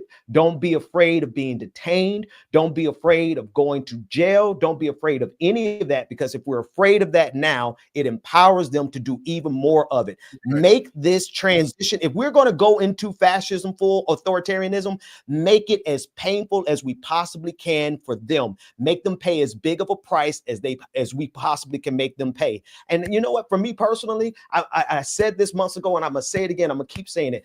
I want my kids to know that I did everything I could to stop this. And so if that includes me getting arrested, then we all need to be prepared to get arrested. And I wanted to name the woman who was also arrested alongside the 16-year-old girl who I said was charged with reckless endangerment of a child and resisting arrest. With other offenses, like I said, of course, we know it's going to be other offenses to make sure that, remember, keyword, Donald Trump wants people to resist, because then it makes you fit the description, even though he ain't even going by that himself, of people who have the offenses that are small, that he can take them and ship them off to Guantanamo Bay or to that El Salvadorian prison, those places. He wants to make sure you match the description. They're going to say, well, this is a 16-year-old girl did nothing. Oh, she reckless endangerment of a child, resisted arrest, attacked federal officers. See how crazy it sounds, but the woman, but to me that sounds noble, right? Right? I think we snatched that narrative from them. Those white people, it's noble to me. What the mayor Baraka did is noble to me. All of that is noble to me. Mm-hmm. But what those people and the people who have these microphones as big as they have, while the Democrats are focusing on. You see how, and this is going to be a slight asterisk. This is going to be a slight asterisk, and I'm going to get back to the story. The other day, there is an event that's going on. I saw a few of our colleagues in the space who were there, which is beautiful, to lift political voices in the space about what's actually happening. And it's called Trending Up, I want to say it is. And they invited everybody, a few people from this space, but everybody but us. And we are the most important people to be sharing what's happening politically. Right. Democrats are making a terrible move because they are going and getting people who are on the internet famous for everything but politics. But because they have 1 million followers and they have no care in the world about marginalized issues, but they're considered progressive. Ones that are starting arguments for fun to get views with other content creators. They're at a political event being taught how to push political issues. When there are people like us who are sitting here who live this, breathe this, experience this, have expertise in this, and we're not at the table. And the problem is we have to combat people who are going to look at what ICE just put out and those content creators who are being put on pedestals, main stages, world stages to reiterate this type of news. And the Democrats think that going to content creators, mostly who do not care about political issues, who are not journalists, analysts, or people who have been in this space that actually have a heart for this, to push it, to combat the people, the misinformation, it's not going to work. It's not going to work. So with that being said, the other person that was arrested was 38-year-old Ashley Spring, who was a candidate for the Worcester, Ben, that's your city. It's actually Worcester. And I don't ask me why it's pronounced like that, but yes, go ahead. Worcester sauce. I don't know. When I first moved, I was like, is that Worcester sauce? What is this city called? It can't even, I was, okay. But Worcester, a candidate for the Worcester School Committee. Right. They then have arrested her as well as a 16-year-old girl. She was arrested for allegedly pushing officers, throwing an unidentified liquid allegedly at them. And she faces charges including assault and battery on a police officer. So trumping up these charges, even though we're watching on video, we're seeing what's happening. As somebody pointed out, it even looks like the 16-year-old girl, when they wanted to so bad put a knee to her neck, instead they put a hand to her face and her face to the cement. She was holding the pacifier, it looks like. She was holding something for that baby that they ripped from her arms that she wanted to protect while trying to stay in the vicinity of her mother that they were detaining at that time. They even tried to put the narrative out in some of the things that I was reading early on, that the mother tried to get away when they came. They were planning to run. Look at these losers. I mean, no, really, like these are high key losers, and you gotta really think about it. Like, just think about what kind of a whack, lame. Lord help me, Holy Ghost, help my tongue, Lord. But these kind of men, they're always going to be these type of men in every country. These are the same type of losers who are doing this in Russia, right? Who do this to Russian citizens, the same type of people who do this in Hungary, right? There's all over the world, you're going to find losers who are more than happy to go out and execute fascism because of what? Because of whatever political ideology they're falling underneath. It doesn't matter, but we are always going to have some losers from your high school graduation who turn out to be nothing but fascist pigs. Absolutely. They can't wait for a moment to get on ice. Go ahead, Bubba. I was about to say copy military rejects. Absolutely. Yes. That's what they are. Couldn't make it in the military. Freaking losers. And now they can't make it in MMA. They can't make it in anything physical. So they go out there and body slam teenage girls. And they wanted so bad, I can tell the police officer had to do that work, and they wanted so bad to put that knee to that baby's neck. Yes. So bad. You can look at the video and tell that they wanted to do a whole lot more, but they're like, oh wait, the cameras is recording. And they don't care. No, they don't care. And they put especially with the invisible cloak that they have covering them, that is the Trump administration. The hand that was pressed to that baby's face while she was holding her siblings, 1-year-old siblings, they snatched that baby from her, by the way. They snatched that baby without a warrant. Without a warrant. They're not only cowards, but they're breaking the law. Go ahead, Rebecca. And she still the whole time had, all she probably has right now is that pacifier, that soothing thing or whatever she had in her hand. That's probably all she's holding on to right now as she's being detained and charged for every single thing. Although we have video that shows that the police could have just stood there and until they figured out a way to de-escalate, bring them in a certain type of way. But because this authority, when they felt like they were being challenged, when they felt like there was unity and community happening in that moment, when they were told you do not have a warrant, when these things and these truths were coming up to them, they felt, oh, this person is going against my authority. Do they know who I am? I'm ICE. I'm ICE. And we're going to hear more stories, not about ICE facilities killing folks, but about ICE doing the unaliving. Yep. Just from this thing. Listen, this is exactly who they are. These are again, there is but one step between them doing this on the street publicly and then them killing people publicly. Right? There's no big step. And this is why people have to put all of our cards on the table right now in whatever capacity you can. Everybody doesn't have the same capacity to get out there and to participate, to protest. Some people are disabled. Some people don't have the health to do it. Some people aren't even in the physical location to do it right now. You might be in a city where it might not be happening in your city yet, right? But in whatever capacity you can, if we don't stand up right now, they are going to be even more empowered. Every day they get stronger. So every day we got to lean in even harder. Absolutely. How to lean?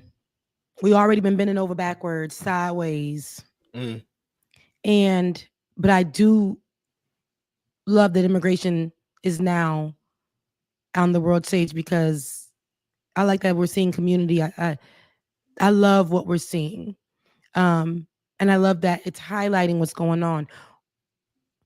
Not sure what that will absolutely change right now, but we can't focus on wanting to see the change tomorrow. That's right. If you have a heart for this thing, you got to be willing. That's why I don't want to hear nobody saying that you bringing your child to a protest and you want a bouncy house. Because those white people out there were willing for police officers to throw them to the side to protect their neighbor with the baby in their hand. Are you okay with that? Are you okay with possibly having a record in your protest? There's peaceful. And look what peaceful led Mayor Baraka. Mm-hmm. That's right. And it's funny, Rebecca, you pointed it out several times, right? You're pointing out they wait until the news crew is there. Mm-hmm. Yep. That's what Baraka was talking about. Mayor Baraka, he said, I was there for a whole hour. Mm-hmm. And then they turned up, right? Saw the same thing in Worcester. They had conveniently waited until all the cameras were there. And I think that they believe that that's causing, they want the attention because they think they can intimidate folks with that. But I pray and I believe I'm seeing that it's showing more and more people who are like, I don't care.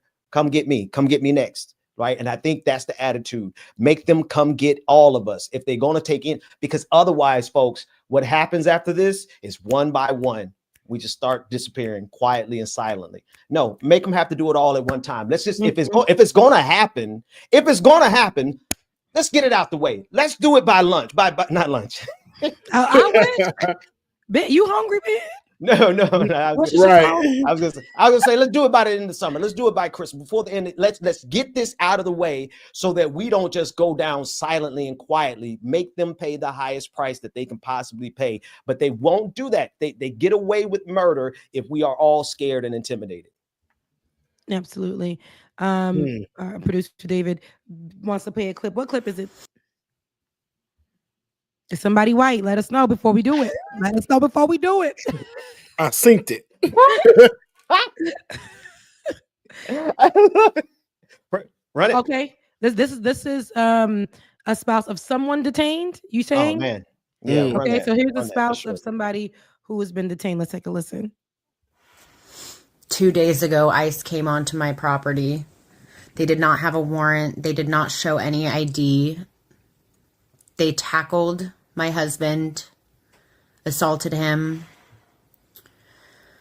They drug him to the front yard where they placed him under arrest. They then moved him to an unmarked vehicle and drove away. I only know that all of this happened because I have security footage around my house.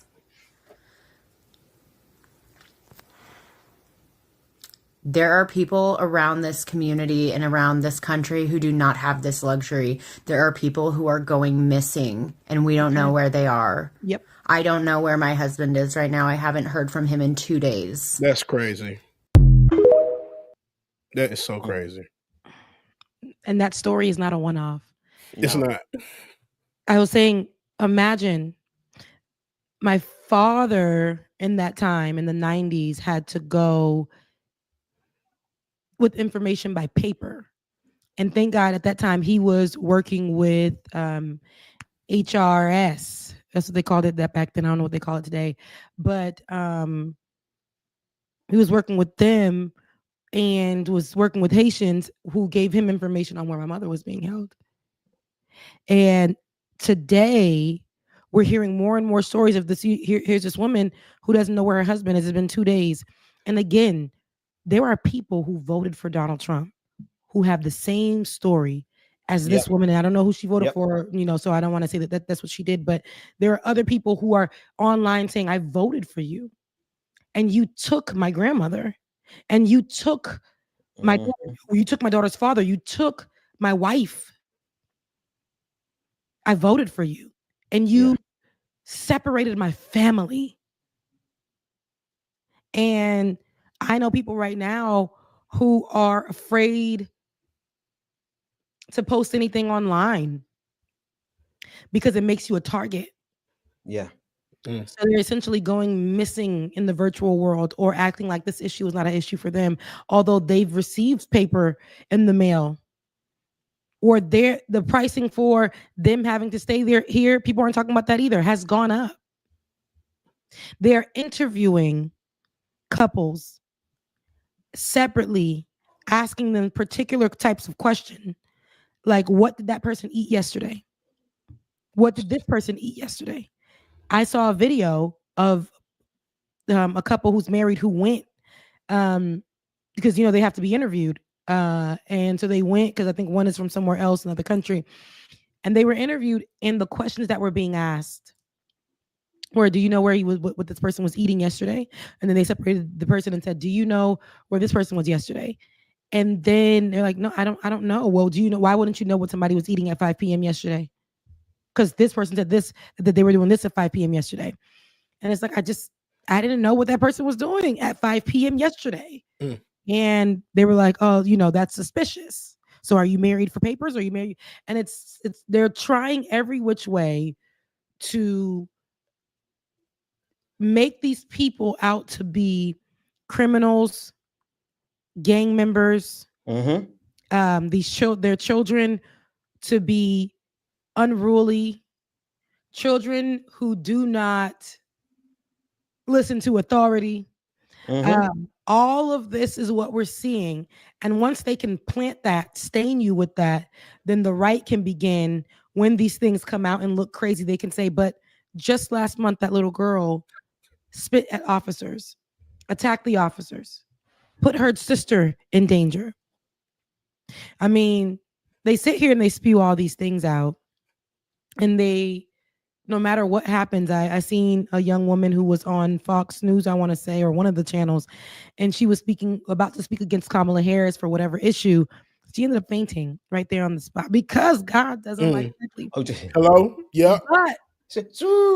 And we'll play that video because at the end, because I think we have a lot of more other substantial stories to cover. But I bring it up to say why I said what I said about that that Democrat initiative to have more content creators who are not centering themselves about in what's going on, don't care about what's going on, but you got to tell me more about that because I don't know anything about that, to be honest with you. Masterclass. It's called Trending Up, and I was like, wow, this would have been a great event for a podcast like us to be a part of, and to be around. I'm going to go right now on the page. It's called Trending Up. Head over there. It's called trendingup.org, and I'm going to read you what they're about for a second.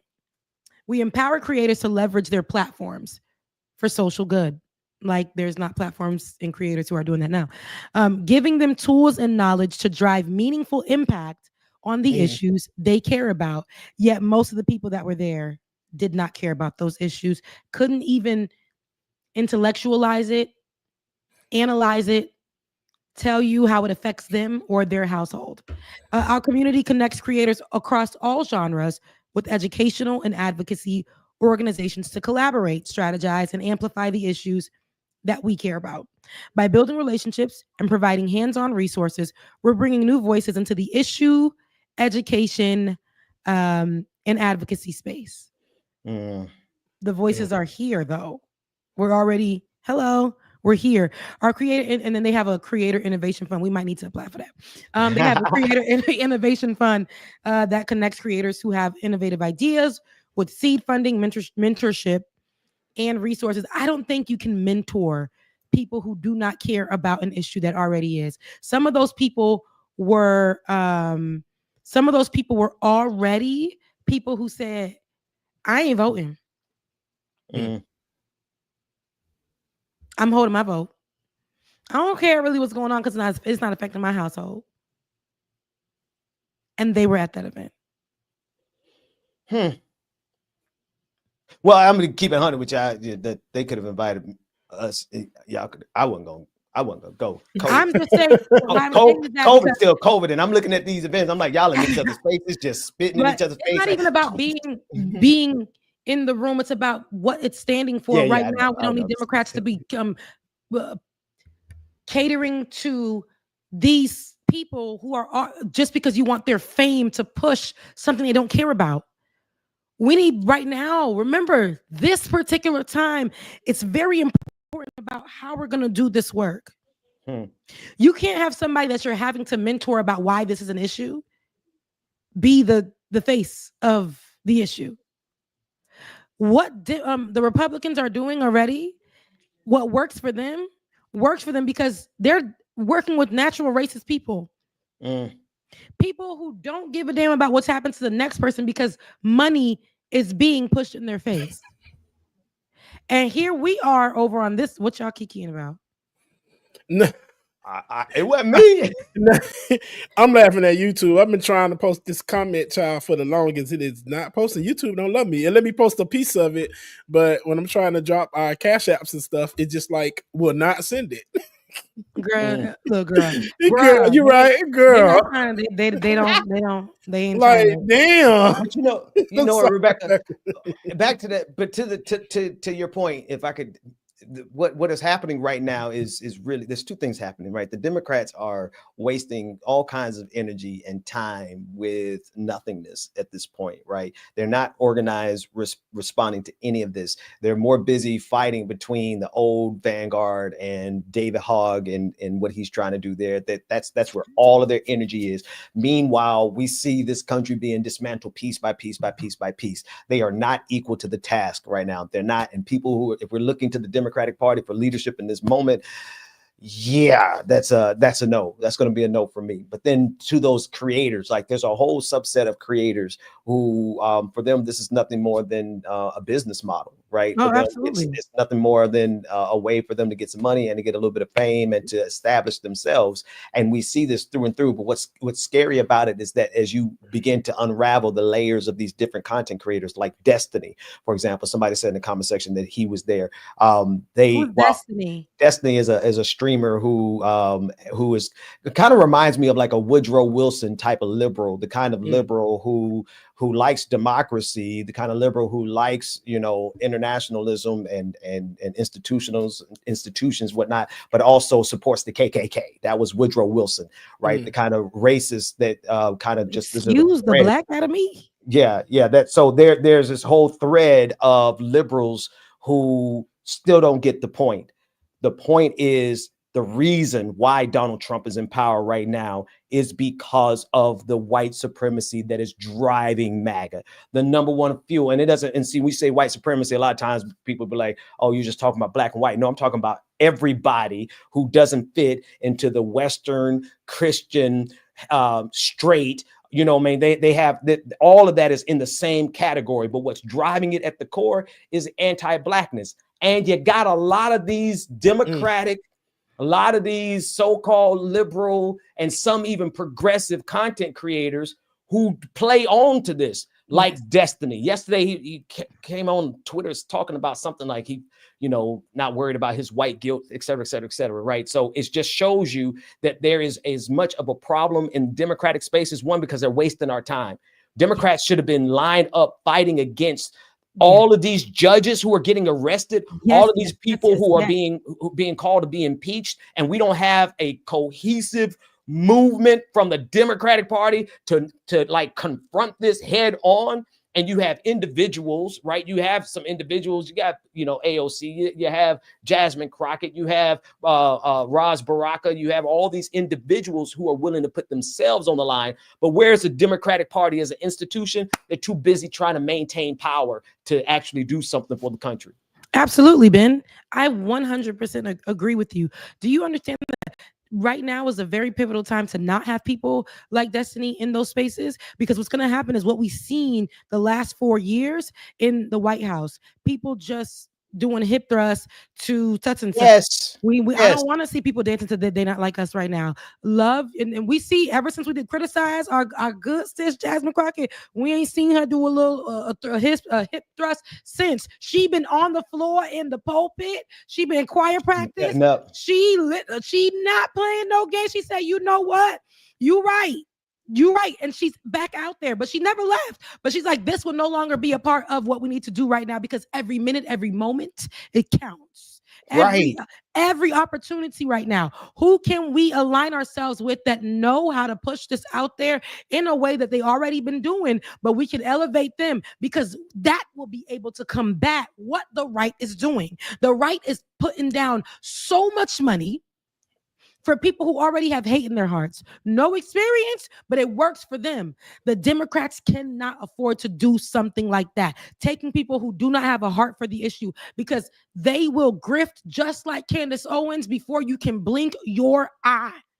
But I honestly think that's on purpose, though. I think they can't afford to actually let voices that actually give a damn to cut through, right? They can't afford to let working class people who actually are like having to choose between their lights being cut off and feeding their kids. People have to choose between medicine and food, right? They can't let those type of people speak up, because if those type of people speak up, then it becomes a problem for Democrats too, because the Democrats want to get the bag just as much as Republicans. They're corporate Democrats now, right?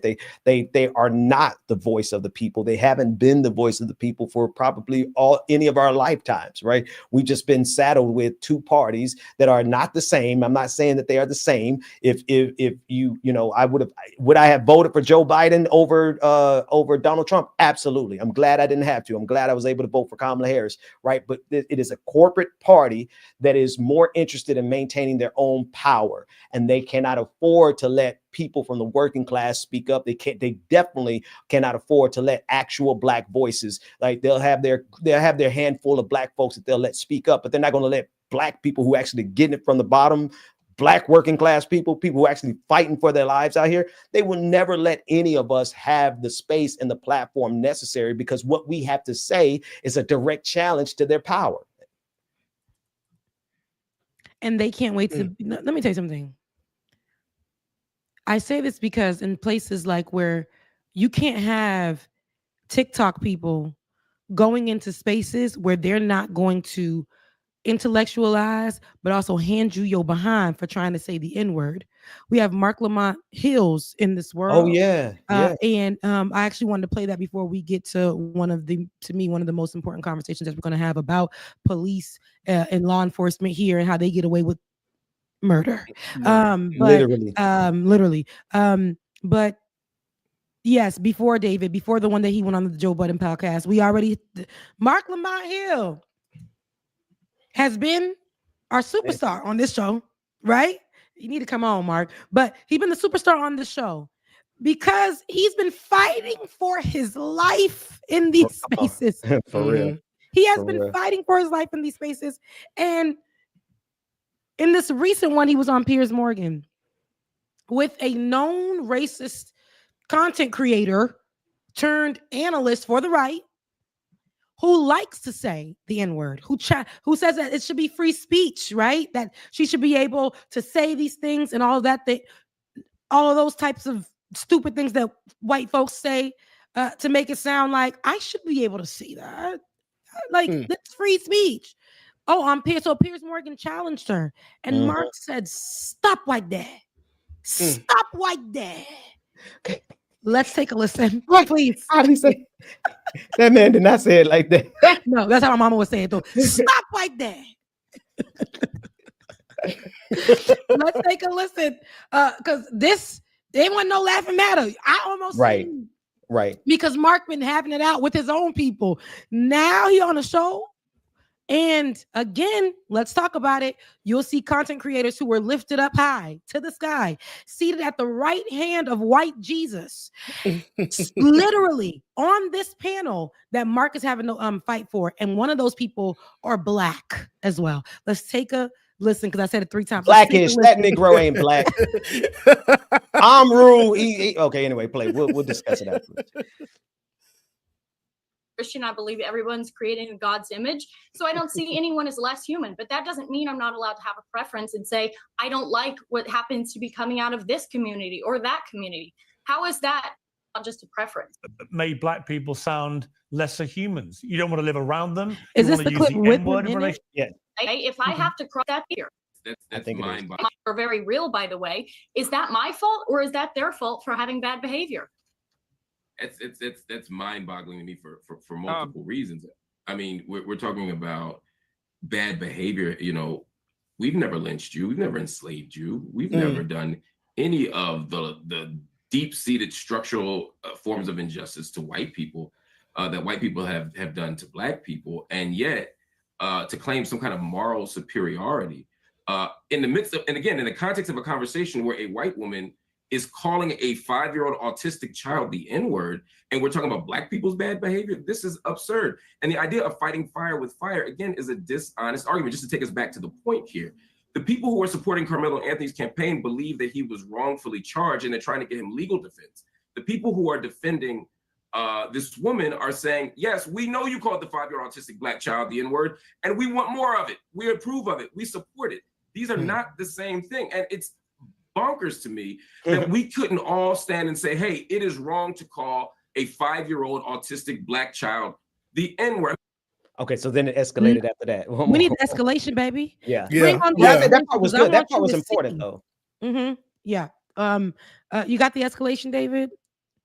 David be having the good version, the PG version of a lot of things. Okay. Because it turned up, it escalated quite quickly when Piers Morgan asked her. But that's Lily. I know Lily well. The funny thing about Lily is that she has a brown child. She's like a white supremacist who's trying to get in good with the Nazis, and they reject her. And they literally, like, I'm not making this up. The Nick Fuentes Groyper group, they reject her. Literally told her go find Lily, baby, because her nose. They looked at her nose and said, "Oh, you're not white enough," so they rejected her. What's her last name? Lily Gaddis, I believe, and Gaddis, if I'm not mistaken. Then it turns out she played this whole trad wife thing, right? You know, this traditional housewife, conservative. Turns out, one, she's not married, which no big deal. Who cares? Two, she's got a baby out of wedlock. Who cares? A lot of folks do, but that baby is brown. And this is not the same woman that wanted to say it on the on the YouTube. She's the one that lost. She's the one that lost her job. My blackness. Yes. Yes. So Piers, number one, he's got 2 people on there that should never have been on his show. Benjamin P. Dixon. Hold on, back it up. Back this truck on up, baby. So you're telling me when we covered her and they denied her, the right denied her, she got exactly what she wanted in a seat. This is what I'm talking about. So Democrats want to. This woman, all she has is that it should be okay to say the N-word, and she was boosted up on the internet to say the N-word, and they platformed her. So Democrats want to do the same exact thing with people. Do you see what I'm talking about? Yeah. It's just a subtle difference. There's politically, when it comes to politics, there's going to be night and day difference between Lily and Destiny. When it comes to Black folks, though, they're in the same camp. Listen, so now she Lily, she ain't looking. She was I'm pointing to the screen like you can see me pointing. Look here, there she go. No, that's the clip. But Benjamin P, you just shocked me. She's the one. Do you remember she was one that was doing the whole trad wife cooking thing? And then, I remember. And then she called her boss, right, and then she got fired because her boss was a Jamaican woman, and she said, you said what about Black folks? So she lost her job. I remember we covered that. Yeah, that's her. I'm shocked. But she's even been rejected by the white supremacists that she wants to be around. The Groypers have found out that she has a child by a Mexican man. I think it turns out he might be Mexican and bisexual. Doesn't matter at all. It's just absolutely hilarious. Mexican, bisexual. And then they pointed and said, the Groypers, the Nazis said, Lily, your nose is not Aryan enough. And here she is carrying their water on Piers Morgan. Same thing for Amru. Amru's the guy right next to. He's Myron. I can't remember Myron's last name. But the guy right next to Piers Morgan. He's a Arabic man who passes for Black, but is one of the most racist against Black people in the country. And he's constantly begging for the Groypers and the Nazis to embrace him. He's like literally they're just juggling their nuts every other day, and they're constantly telling him. I'm sorry, forgive me, Lord. Help me, Jesus. They're constantly telling them, they have told him time and again that when the race war comes, they're going to take him out. But there he is, constantly just saying, "Ooh, can I like Hitler too?" Then the Black man next to him, right. I X drums. That's the Fresh and Fit one, right? Yes, that's the guy. Yes. Wow. Do you see what I'm talking about? Switch up a little bit, and the right will give you a coin, baby. Do something strange for a piece of change. Go to the ox and still say you still Black, or you are Black adjacent, or you got a Black baby. Who gives a damn? Give me some money and platform me on Piers Morgan to be challenged by an intellectual person who was actually speaking in a very calm tone, trying to educate, trying to sit with these losers. And then then the tables turn. Let's take a listen. Trying to figure out how this man got on the show. And I don't want to live in a country where you can say an inappropriate, rude thing, which, by the way, Black people can say things to white people all the time and they never get canceled. There's no backlashing about this. I want to live in a country where people are allowed to say what they want unashamedly. And you will go not on, then have say it. Say You the will M. not have Go on, free say. speech. Go on, say the M word. Go on. Hang Hang on. Invite. No. I don't want you to invite this woman to say a racially harmful term in front of me because I'm the only on here. So if she says it, I'm the victim of it. So please don't invite her for ratings to call me the N-word, because that's basically what it's going to be. There's a bunch of white people up here. You and one Uncle Tom on the left here, and to ask her to say the N-word while I'm here is ridiculous. You would not sit here with a Jewish person and say, please use a Jewish slur in front of this Jewish. It's ridiculous. I understand you don't have any bad intent, Piers. I understand what you're trying to do, but we already know she's racist, and I don't want to invite a racial harm to me. I hear you, and I accept that, and we'll leave it there. Thank you. Listen, roll it back, and I want you to go back to where Myron Amru, right, who's Muslim, by the way. Unless Amru, have you renounced your Islamic faith on behalf of the Nazis that you support fondle all the time, right? But rewind it, because you're going to see him holding up a swastika, and they had to blur it out. This is how much this boy is a cuck for fascism. David said it was a gun with the N-word on it. Could have been, but I thought it was a swastika. Still, whatever it was, it's still wrong. Clown. No. So David said that's what I read, but could be wrong. Everybody could be wrong. Whatever he was holding up that was blurred out, absolutely not. Buffoonery and buffoonery. But go ahead and rewind it, please, because I want you to see how he started to tickle the fancy of the left, of the right, and push whatever. Here's my thing. These are the platforms where we're watching three women who are probably on the same side of this. I don't know who the random person is at the end, the woman on the right. Who the hell is that lady? The AI person? Because I don't know what they said or what they were going to do. She looks like AI. But seriously, she do. We have Marc Lamont here. This is why I do say no to these type of platforms right here, because I end up doing the same thing every single time. There's nobody there in the midst of this particular panel that is like, hell no, on the side with him. He is fighting for his life on his own with a Muslim brown man and two, as somebody said, why they all look like Barbies. Like literally. They all look alike. These women who also I don't know the last one. She didn't say anything for all this time. She didn't say words. She looked like, what have I walked into? Right, here we go. Content creators on platforms where we should be having nuanced conversations with people who actually understand and who can give you colorful looks on what's going on. Clear your behind with some reference and some backups. We got people who can only hold up disrespectful signs. That's it. Goofy behavior, Myron. Goofy. I'm still trying to figure out how this man is even on this platform, bro. You get a F boy with a microphone and put him on a Piers Morgan show, bro. That part. Like, why are y'all giving this man a platform? For clicks, because they think it's going to generate and drive more clicks, and that's exactly what Marc Lamont Hill was calling out.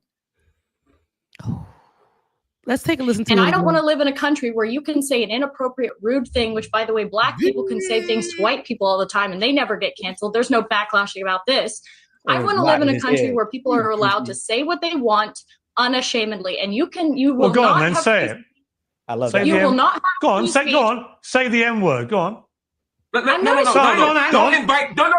No. I don't want you to invite this woman to say a racially harmful term. Look at the white lady. I'm the only on here. What's so going if she on? says it, I'm the victim of it. So please don't invite her for ratings to call me the N-word. That's basically what it's going to be. There's a bunch of white people up here. You and one Uncle Tom on the left here, and to ask her to say the N-word while I'm here is ridiculous. You would not sit here with a Jewish person and say, please use a Jewish slur in front of this Jewish. It's ridiculous. I understand you don't have any bad intent, Piers. I understand what you're trying to do, but we already know she's racist, and I don't want to invite a racial harm to me. I hear you, and I accept that, and we'll leave it there.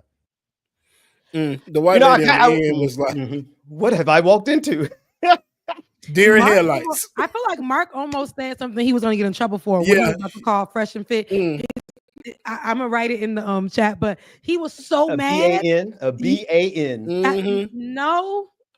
Marc almost was like, well, you just as bad as me. They calling you and they calling me. And you sitting here and you want to, like, he really was so, he's like, no, absolutely not. I'm going to be the one that gets, because this man doesn't care, but I do. And what's the funniest thing about it is,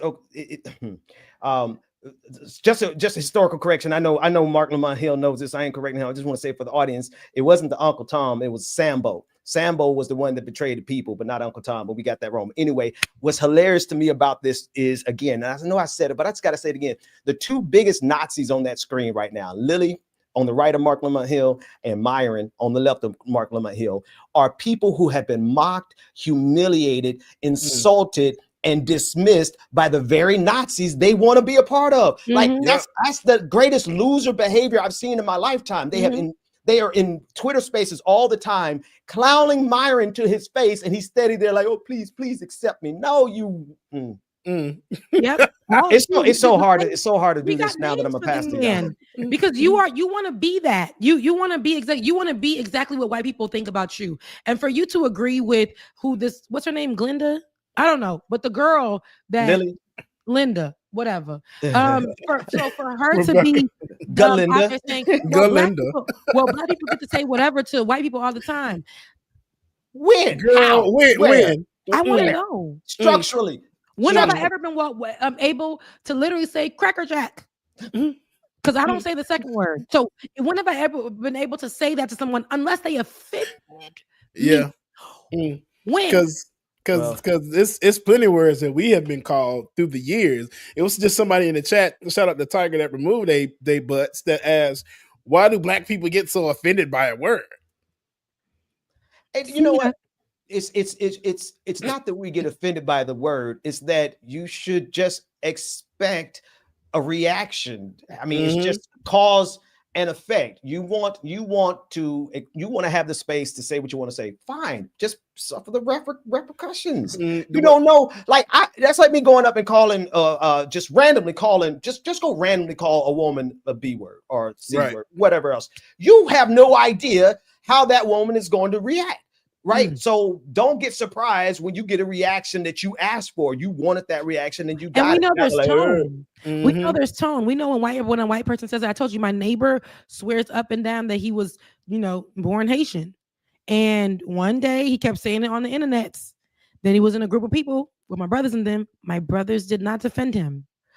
He was like, oh, baby, the way they was about to clear him.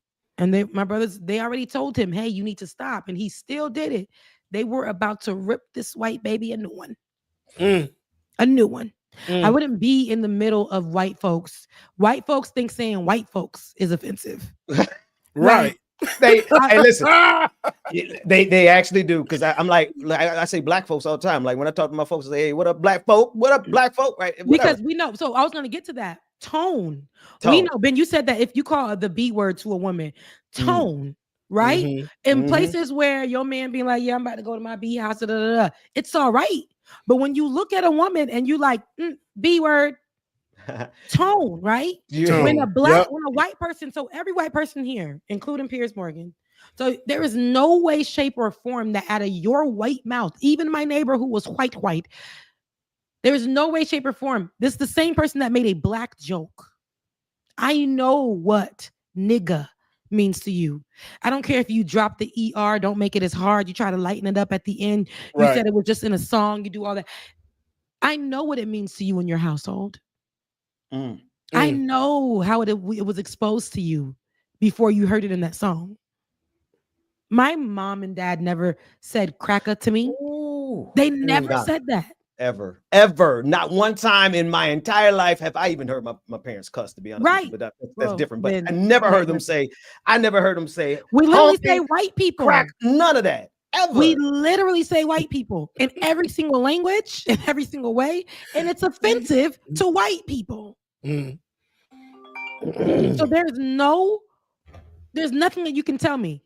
I would have literally popped a blood vessel as well in this moment where you are going to tell. I would have had to find the address, dox her today, so I can whoop her behind. No, Because yes. I'm so, No, and by that no. I wouldn't really go and out my way to do that. I'm still trying to get money to pay rent. Nobody wants to pay money to go fly on the plane and go do none of that. What I'm Okay. saying is, I literally would never sit here and not challenge Piers Morgan, not challenge Fresh or Is That Fit? Not sure, not challenge the AI girl who's sitting there saying nothing real strange on the side. I wonder what her position was. We don't even know what her position. She was We like, don't I'm even not know. saying nothing. I ain't She's saying like, nothing. I'm like, my name Bennett, and I ain't. And I ain't in it. And eyes ain't in it, baby. She's her eyes not, I don't even know, but she said, "Oh, It's like, oh, I didn't know I was signing up for this." What's that? That meme with the black girl in the courtroom? She's like, that's exactly what that is." And it's funny because this is the problem. I would have wished that we had a white, I guess, ally on there that could have been able to be popping the blood vessel up in here too. Because what's the point of this panel if it's like, let's get the black man mad, let's challenge him, let's make him feel away. And that's the only thing and again, I have no criticism of Marc Lamont here. I'm just saying what I would have done differently. This is not to knock him at all, because you never know how you would do under pressure like that. But I would not give them devils the luxury of seeing me get upset. Not one bit. Not one, because that's the purpose. The purpose of it is to trigger. And you see that she has a little devilish smile. And this is why you ain't got to go run and beat her up, Rebecca, because she can't afford her rent. She ain't getting her baby daddy ain't paying her no child support. She is living in some conditions where she's. I didn't think she was gonna make it here, Yeah, but she ain't get paid. She don't get paid to be on Piers Morgan. She doing that for free. She ain't getting no money to do that. She doing that for some attention, so she can get some clicks. Pissed. Oh my goodness, I can't believe this. But yes, this just goes to show real quick. Dave, take me down real fast. Because, Oh. But no, this goes to show literally that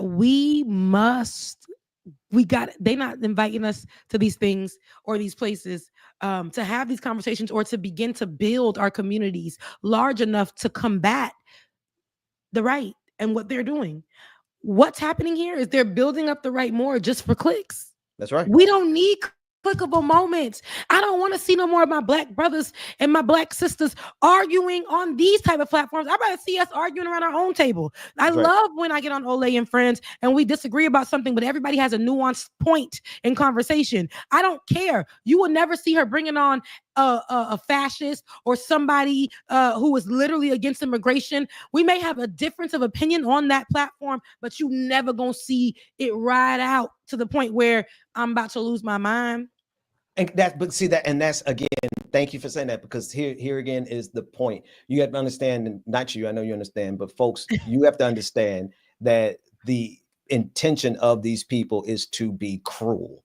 That's the bottom line. Yeah. They get joy out of cruelty. The cruelty is the point. It goes back to that Valentine's Day post that I'll never forget, because you bring it up to our remembrance. The White House, where they were making Valentine's posts about how cruel they were to immigrants when they did the ASMR with the sounds of the chains chaining up immigrants. The entire purpose, they are driven off of the cruelty, and that lets you know the caliber of people we're dealing with. And we got to govern ourselves accordingly, right? Yeah. So if we can avoid giving them the joy of us getting upset, we should absolutely do that. But if we have to turn and be cruel in return, listen, there's a thing in game theory.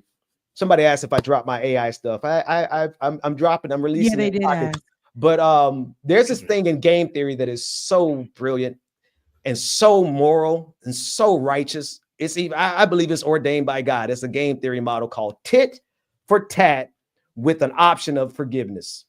We need to go tit for tat with these devils and withhold. If we choose to forgive them from time to time, so be it. But until such time, we have the moral right and the logical right to go tit for tat with an option for forgiveness. Look it up in game theory. It actually cracks all this mess, because when you're dealing with people and all they want to do is to be cruel, you can't be kind. You can't be soft. You can't go around saying, oh, we got to be nice. No. Tit for tat. And if we so choose, we might forgive. Absolutely. Lord, I don't, in these moments, it's not forgive them, Father, for they know not what they do, baby. They out here and y'all still trying to say that. This is why I feel like the Democrats keep trying to say to these people, forgive them for they know not what they do. Right. Like, we all just get along. Nah. I'm tired. Ain't nobody get off of me. Get off of me. I really don't want to hold nobody hand. I want to hold your hand. No, don't touch me. COVID is still real. And honestly, we need to be out here fighting, and not for photo ops, and not for clout, and not so that we can be invited to trending up, right? Even though we should be the people there, they ain't invited us. So what? We're not going to stop doing the work here. We cannot be here trying to be kikiing with the ops. Stop trying to have the contrarian view right now, especially today, especially for the next few years as we have this dictator in office. Y'all cannot try to be contrarian. Y'all cannot try to be the opposite, trying to say, yeah, but I feel like, and I think, and I just, y'all want to see it like this. And it ain't even really all of that. While Piers Morgan is challenging a woman, even though I guess I could see what he was trying to do, but challenging a woman for clicks to say the N-word, while a black man who sits here and fights and has been a journalist and analyst in this political space, a respectable man, with a girl who came up off the internet. No. Who ain't even white enough for the Nazis she's trying to get support her. Come on, man.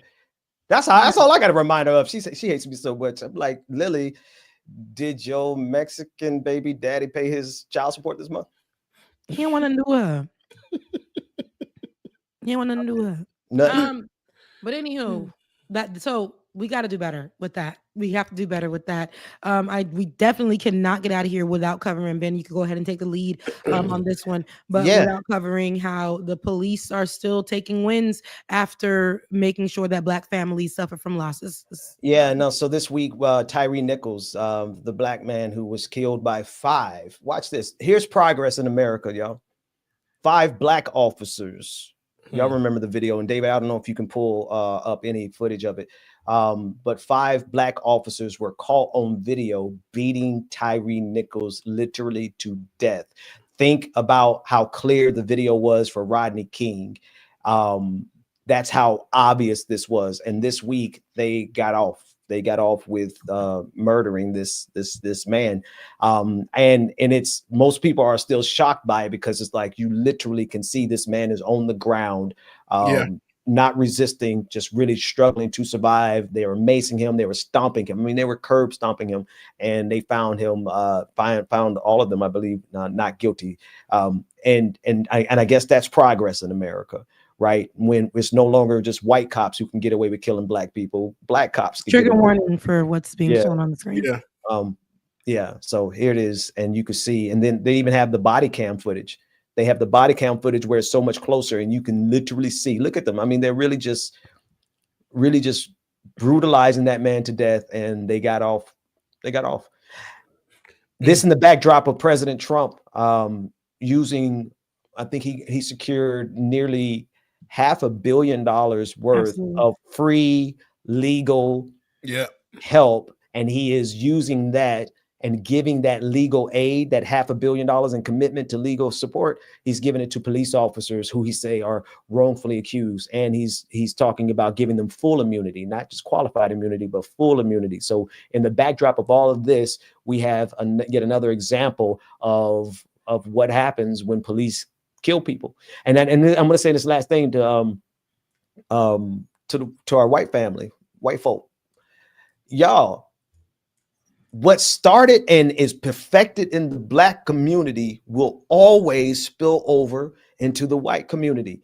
This is why when you saw during the George Floyd protests, they were curb stomping white folks.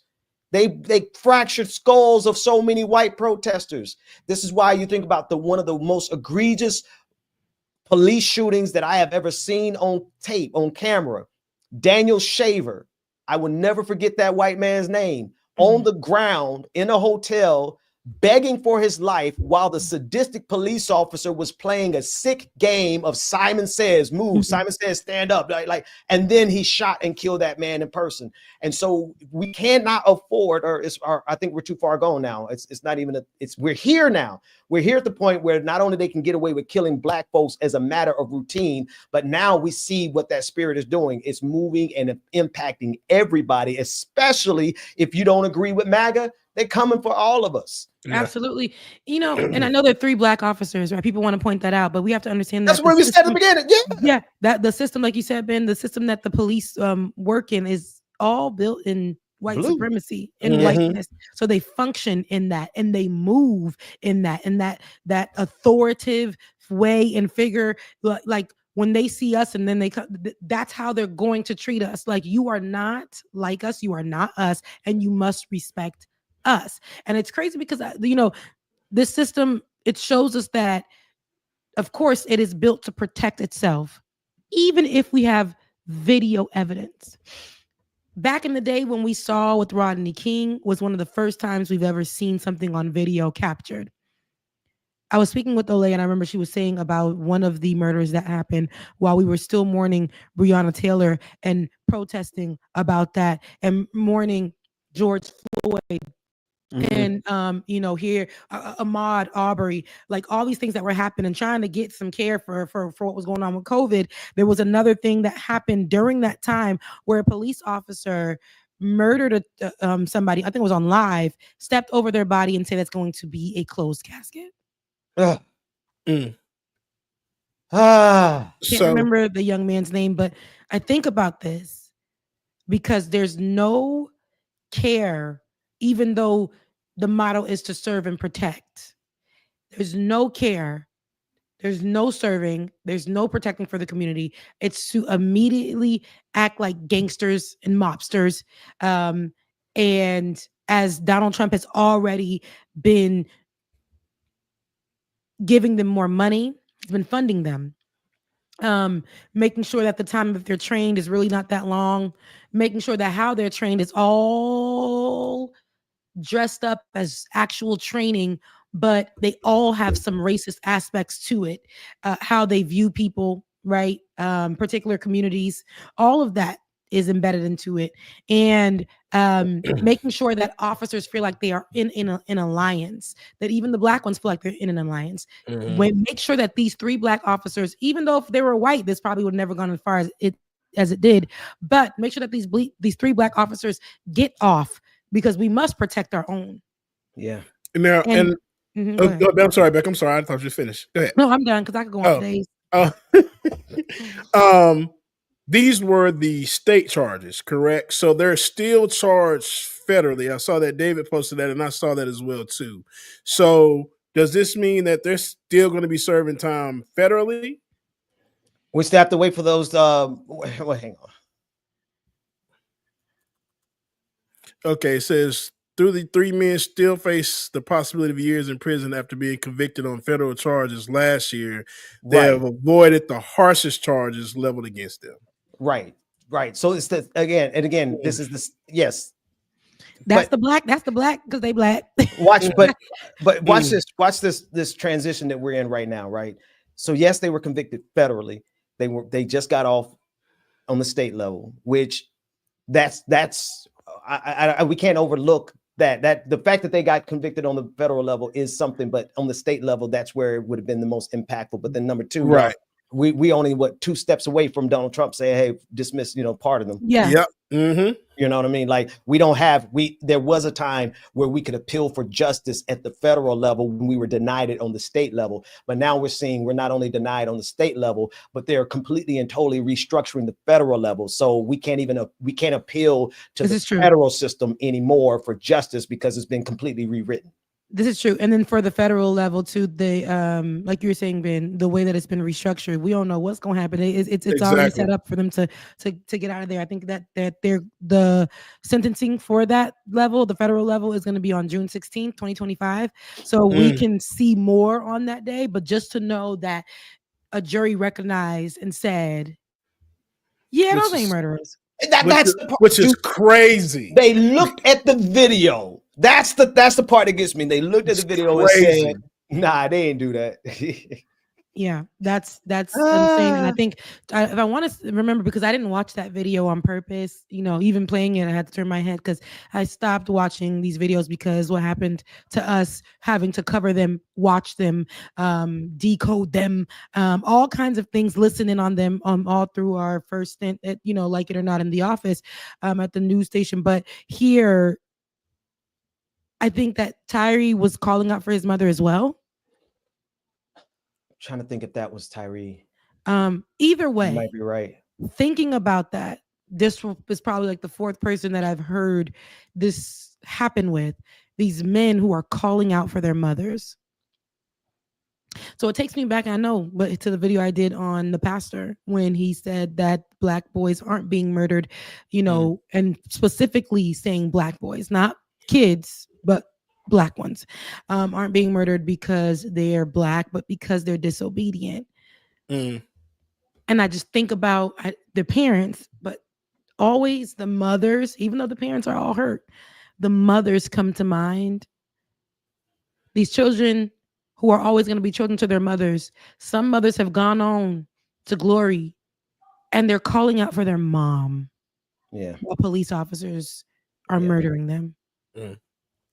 Yep, that I know for sure that happened with George Floyd. And I couldn't watch I don't think I watched the George Floyd video until maybe a year later. Because when I turned it on, the first 30 seconds of it, I was like, nah, it was a little too triggering to sit there and absorb all that. Yeah. So I understand that completely, Rebecca. Yeah. Anyway. Yeah. I mean, this is America. This is America. Literally, but beware. Please do, for the ones who want to keep up with it, continue to fight your fight, beware, because what's happening here, we're seeing ICE, the military, police officers, sheriffs, all this sheriffs, this enforcement, the Fed, Supreme Court, they're being funded and lifted up and joining and creating this big law enforcement force so that we can't do nothing but deal with Gestapo or whatever that's coming to our doors, telling us to leave a certain area because we don't match the description that can stay there, or telling us we can't get this, we can't do that, we can't work here. See the bigger picture. Please see the bigger picture. Because if we don't fight that,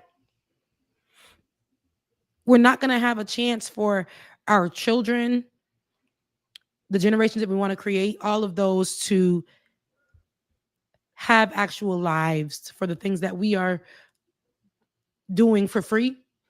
Things that we are fighting against. Because whether I was in another country either, if this was the case, I would fight for this particular thing. Whatever it is.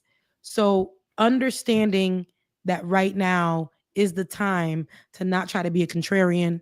Yeah. Because while y'all sat here and did that, we got Donald Trump in office. We literally got 3 officers off on another police brutality where they murdered somebody. Case. And that may be on a state level, but again, we know the reworks of the justice system that Donald Trump is doing, which can benefit these people with a slap on the wrist. And a slap on the wrist is you serving a little bit of time and coming out and kissing your people after kicking and hollering at and murdering somebody's child. Slamming 16-year-old girls on the ground, on the concrete, and putting their full force of their weight on them. And all they're holding on to as a weapon is a pacifier. No warrant, no due process, nothing. So I mean, honestly, folks, this is the seed. These are the seeds of actual revolution. And when I say revolution, I mean whatever version revolution you thinking in your head, because we literally do not have a response. We are morally and constitutionally allowed to rebel against this. We do not have to sit back, and the moment you tell yourself that there's nothing I could do about it, they have won, and they are not allowed. We simply are not required to sit back and let them do this to us. And you said something so important, Rebecca, and I know we got to get out of here. But you said, what about our children? Like, what kind of future are we leaving our children? It was time to turn up for our children a long time ago. But if there's ever a time, it's show right now, right? Because, you know, we're talking about leaving our children in a position where they're not going to be able to say anything, where they have to hide, where they have to betray their own moral, and they have to betray themselves to not get taken into custody by this fascist regime. No. If that happens, if that comes, I need to personally either be locked up in somebody's jail because I fought against it, or somebody's grave because I fought against it, because I can't sit here and morally as a father allow this to happen without me doing everything I possibly can. Absolutely, Ben, and I totally agree with that. So that's what we're going to keep doing, is we're going to do everything that we possibly can in this moment to make sure that you guys know what's going on, and you use your platforms to elevate these issues and keep it out there, not in the perspective of what the right wants it to be or how they're trying to put it, but we're combating that information with what's really going on, just like we did for when the news came out about Palestine. So we have that ability to do that right here in America. So let's read these super chats before we go, though. Yeah, we got more than 5 super chats today. We got more than 5 because somebody's making it rain on me like I was an African bride. Candace, right? Candace was dropping them coins. I said, listen, it's my pre-birthday, right? And help your girl pay rent. And Candace said, I got you, Queen. I got you. You ever see on Abbott Family when the little short one, the teacher girl. You said Abbott Elementary. You said Abbott Family. Abbott Family. Oh, okay. Abbott Elementary. I kind of like an old lady. The show, what's the teacher name? Quinta. Quinta Brunson. Janine. When Janine was with the broke man, her yeah, and then he like she literally was supporting him, and she started throwing money, and he started dancing. That's how I felt, like an African bride once again. Omega Star, morning, lovely peeps. Thank you so much for that $9.99. We appreciate you. Yeah. Omega, I can't see past that sign. Shinron Dragon, yeah. Big time Bex for the trap house to the church. Come on. Here you go, Rebecca. You can say that name. Tig Wick. Thank you so much for your contribution. Just saying hello and thanks. No, thank you. Love you. Mean it. Tiger, they saw a black man and wanted to put him in his place. Straight up, mayor or not, intimidation tactics 101. Honestly, we're a mirror of Nazi Germany. That's what they're going off of. I'll read this one. This is from Laura Estrada. Shout out, Laura. We love you, okay? Family life has been rough. I lost my dog, Gru, this morning. My dad found her. I'm still stuck in the hospital. I am sorry to hear Did not get to say goodbye. She was my best friend. I'm in deep distress. So much pain. Laura. You know, Laura also lost her mom earlier this year as well, too. So, Laura, we love you. We're sending love and light, baby. Absolutely. We love you so much. And you know we're praying for you, Laura. We're praying for absolutely. you. Another something from Omega Star. Happy early birthday, Rebecca. Thank you so much. Thank you. I appreciate it. Awesome. Hey, last week we voted. Wait, hold on, Miss Struth. Right. I love you. Where have you been? It is good to see you. Go to read it, Rebecca. All right, Miss Struth, we ain't seen you, a stranger. Don't be a stranger coming up in the family's household. Last week we voted, and Trump impacted the vote. And it was, oh, wow. And if you guys don't know, Struth is out there in Australia. Yes. Said last week we voted and Trump impacted the vote. And it was a clear victory for the Labor, left-wing liberal. We see you, America. That was some of the best news, like globally, where the way people see Trump acting, they are reacting on the global stage saying, hell no, not in this country. Yeah, we don't want that over here. Charlie, thank you so much. Said hit that for the $5. Said hit that like button and share, and please do if you can donate if you can hashtag or $ Becca's Voice on Cash App. Y'all do that if you can. Send up that cash unemployed. Look, ain't got unemployment. Ain't got it. Listen, unemployed. I don't know what's gonna happen, but I appreciate every single thing. Thank you. Omega Shinrun Dragon said Destiny has a revenge porn case. Why invite him? That's an interesting thing. Like there are actual charges and allegations against him, but still he's promoted in Democratic spaces. And I honestly thought we Me Too'd our way out of supporting people like that a long time ago. I mean, if that's the case, y'all could bring back Al Franken, But anyway, I digress. They always have, you know what's so crazy? A lot of these people that you're naming, and we can leave it there and move on to the next chat, but they all have backgrounds or stuff on the internet, and they're still being uplifted with these types of cases. Yes, in like that they're so carrying. it's not just MAGA. Omega Shinrun Dragon said Jasmine Crockett takes APAC money, not her either. The last I checked, APAC Tracker said that she does not take any APAC money, but if she does, I definitely want to know that. You know, I ain't got no listen. My loyalty to black folks, you taking money from APAC, it does not exist. You don't exist to us. So, but I did see on the APAC tracker that they said that she does not take any money, even though she did vote for a weapons package to Israel. So yeah, come on, Jasmine. Don't let us down here, Queen. CXL, thank you for that $1.99 super chat. Happy birthday, Rebecca. Hope you have a great one. Thank you. I appreciate it. Laura, go ahead. Laura Estrada, my nurses have been so wonderful, all immigrants. I'm pretty sure they are, Laura. I stand with these pillars who are a part of this country, and I appreciate that. I appreciate that so much. Please do. If y'all have immigrant people who work around you in any capacity, because they also could be your doctor, because mine is an immigrant, please show them love in this time, because I'm pretty sure that they're being affected in some way, shape, or form with everything that's going on. Yep. There it is on screen. APAC Tracker said Jasmine Crockett doesn't take any money from the Israel lobby, but she still votes to enable genocide in Palestine and support censorship bills attempting to criminalize criticism of Israel. So though she doesn't take money from them, she, like so many other Democrats, are still voting for these packages. And have y'all seen the images that are coming out from the starving children in Gaza? The next 5 are from Candace Owens, Marc's body double. All of them going to your channel, Rebecca. I appreciate it, Candace Owens. I really, look, let me be clear. Candace Owens, Marxist body double. Not the actual Candace. I had to make sure I read that out.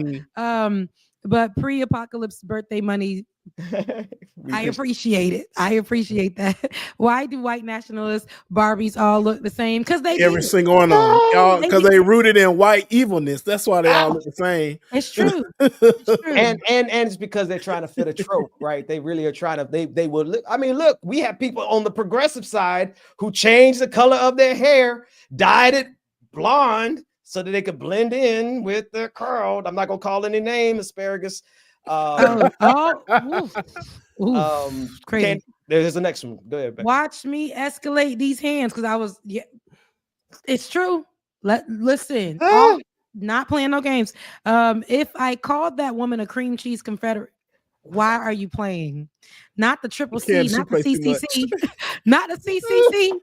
If I called that woman a cream cheese Confederate, she would call me racist. It's true.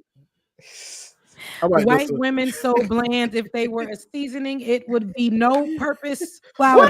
Candace got me reading all these things. They about to get us canceled. Candace got time today, and I love it, Candace. They gonna clip this part and say, see, I told you black people were racist. And look, it's that group of black people that swear that they're progressive, that swear that they're liberal. Look what they said. And here was what they said as my mic goes off. Charlie says white people can't even handle a spicy comment leveled at them. Thank you. What? Y'all gonna make it hard to beat the Chargers. Y'all is hilarious, man. Y'all gonna make it. But no, it's so funny because it be white people doing that. So Wait, Charlie's white, ain't she? Ain't they? Anyway, doesn't matter. Here we go. CXL. Thank you for that super sticker for sure. Charlie sent another super sticker for $5. Thank you. God bless you. Appreciate it. Tigwick. I figured out how to pronounce it. Thank you for the 99-cent super sticker. And Candace coming through for another one. Because I did a goal, and Candace with everyone else had to help me meet that goal. So Candace, I thank you for that super chat bump. I did 10 out of 10 super chats. That's how we made it. You did. Awesome. Number one, Max the Dog Appreciator, super sticker for $5. We appreciate that. And Tracy Eva said, "Wish I could give more." That is okay, Tracy. I see you all the time. Right. I see you. Always supporting. And thank you for moderating. We appreciate you. You've been doing your big one in the chat room. Appreciate you. All right, man. That's the longest we ever had to read super chats. And I love that. And we should be able to read longer. If you guys want us to read your comments or anything, make sure you contribute to the super chats so that we can get your stuff out there or read, because I'm in the comments chatting it up with y'all all day and I be wanting to read them, but there'll be so much and I forget that we had this comment and I'm like, oh, I would love to definitely find it again so we can read it. But if y'all ever want to do that, please make sure that you guys, help support. We just paid, because of you guys, we were able to pay. They was able to come in my account and take it, but we was able to pay the system that we are using. StreamYard stays paid up. StreamYard is on autopay. StreamYard is one of the only things on autopay right now. Listen, ain't nothing else gonna stay paid. StreamYard gonna stay paid. Okay. StreamYard gonna get their money. We gonna say what we gotta say. They're worse than Apple. Yep. And shout out to Nicholas, our sit-in opportunity. Shout out to you for coming on. I hope that we didn't scare you away too much. Yes. Because I forgot we had guests. I forgot all about it. We had guests in the chat. Okay. We have another non-melanated guest in the chat. And we just cutting up today. I mean, the worst.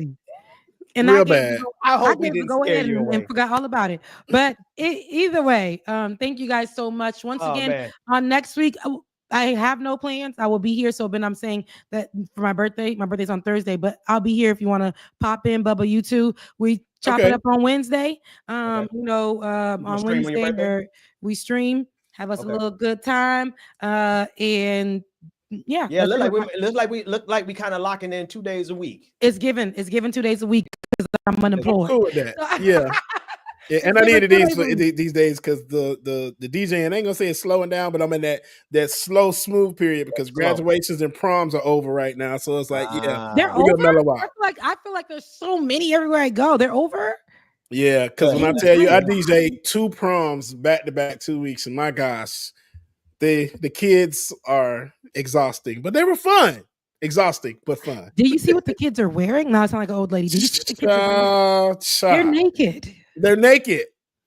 Oh, says the girl that had a split all the way uphill. See, to your goddamn side. Right here when I went to my prom. But everything else was bedazzled. I couldn't, it's crazy. But anywho, I wish we had Shein at that time. Hello. Shoot. Not with these tariffs. Oh, exactly. Maybe the tariffs is crazy. I'm looking at my neighbors got bags of things but they gonna support Donald Trump. They said, you know what, even if that means my baby has to go without for me to order something and be able to show them that we could still pay the tariffs, even though it's cool. Because Asian folks are online like, yeah, you see what your people are doing to you. This is what we could do for you. Is what we do. So let's not that $1,500 Birkin bag was what I was like, wow, that was crazy. But what I've always known is that there are a lot of people. There's a man who I used to work for in Rock City. His name is Thomas Theron, and they're a group that writes for Beyonce. They have written for Beyonce. They write for like Chris Brown, Rihanna, things of that sort. And I had what is that called? I was working for them for a school points. Intern. Ooh, Lord. You had a rough time. It's been a rough week. Okay. But I was interning for them.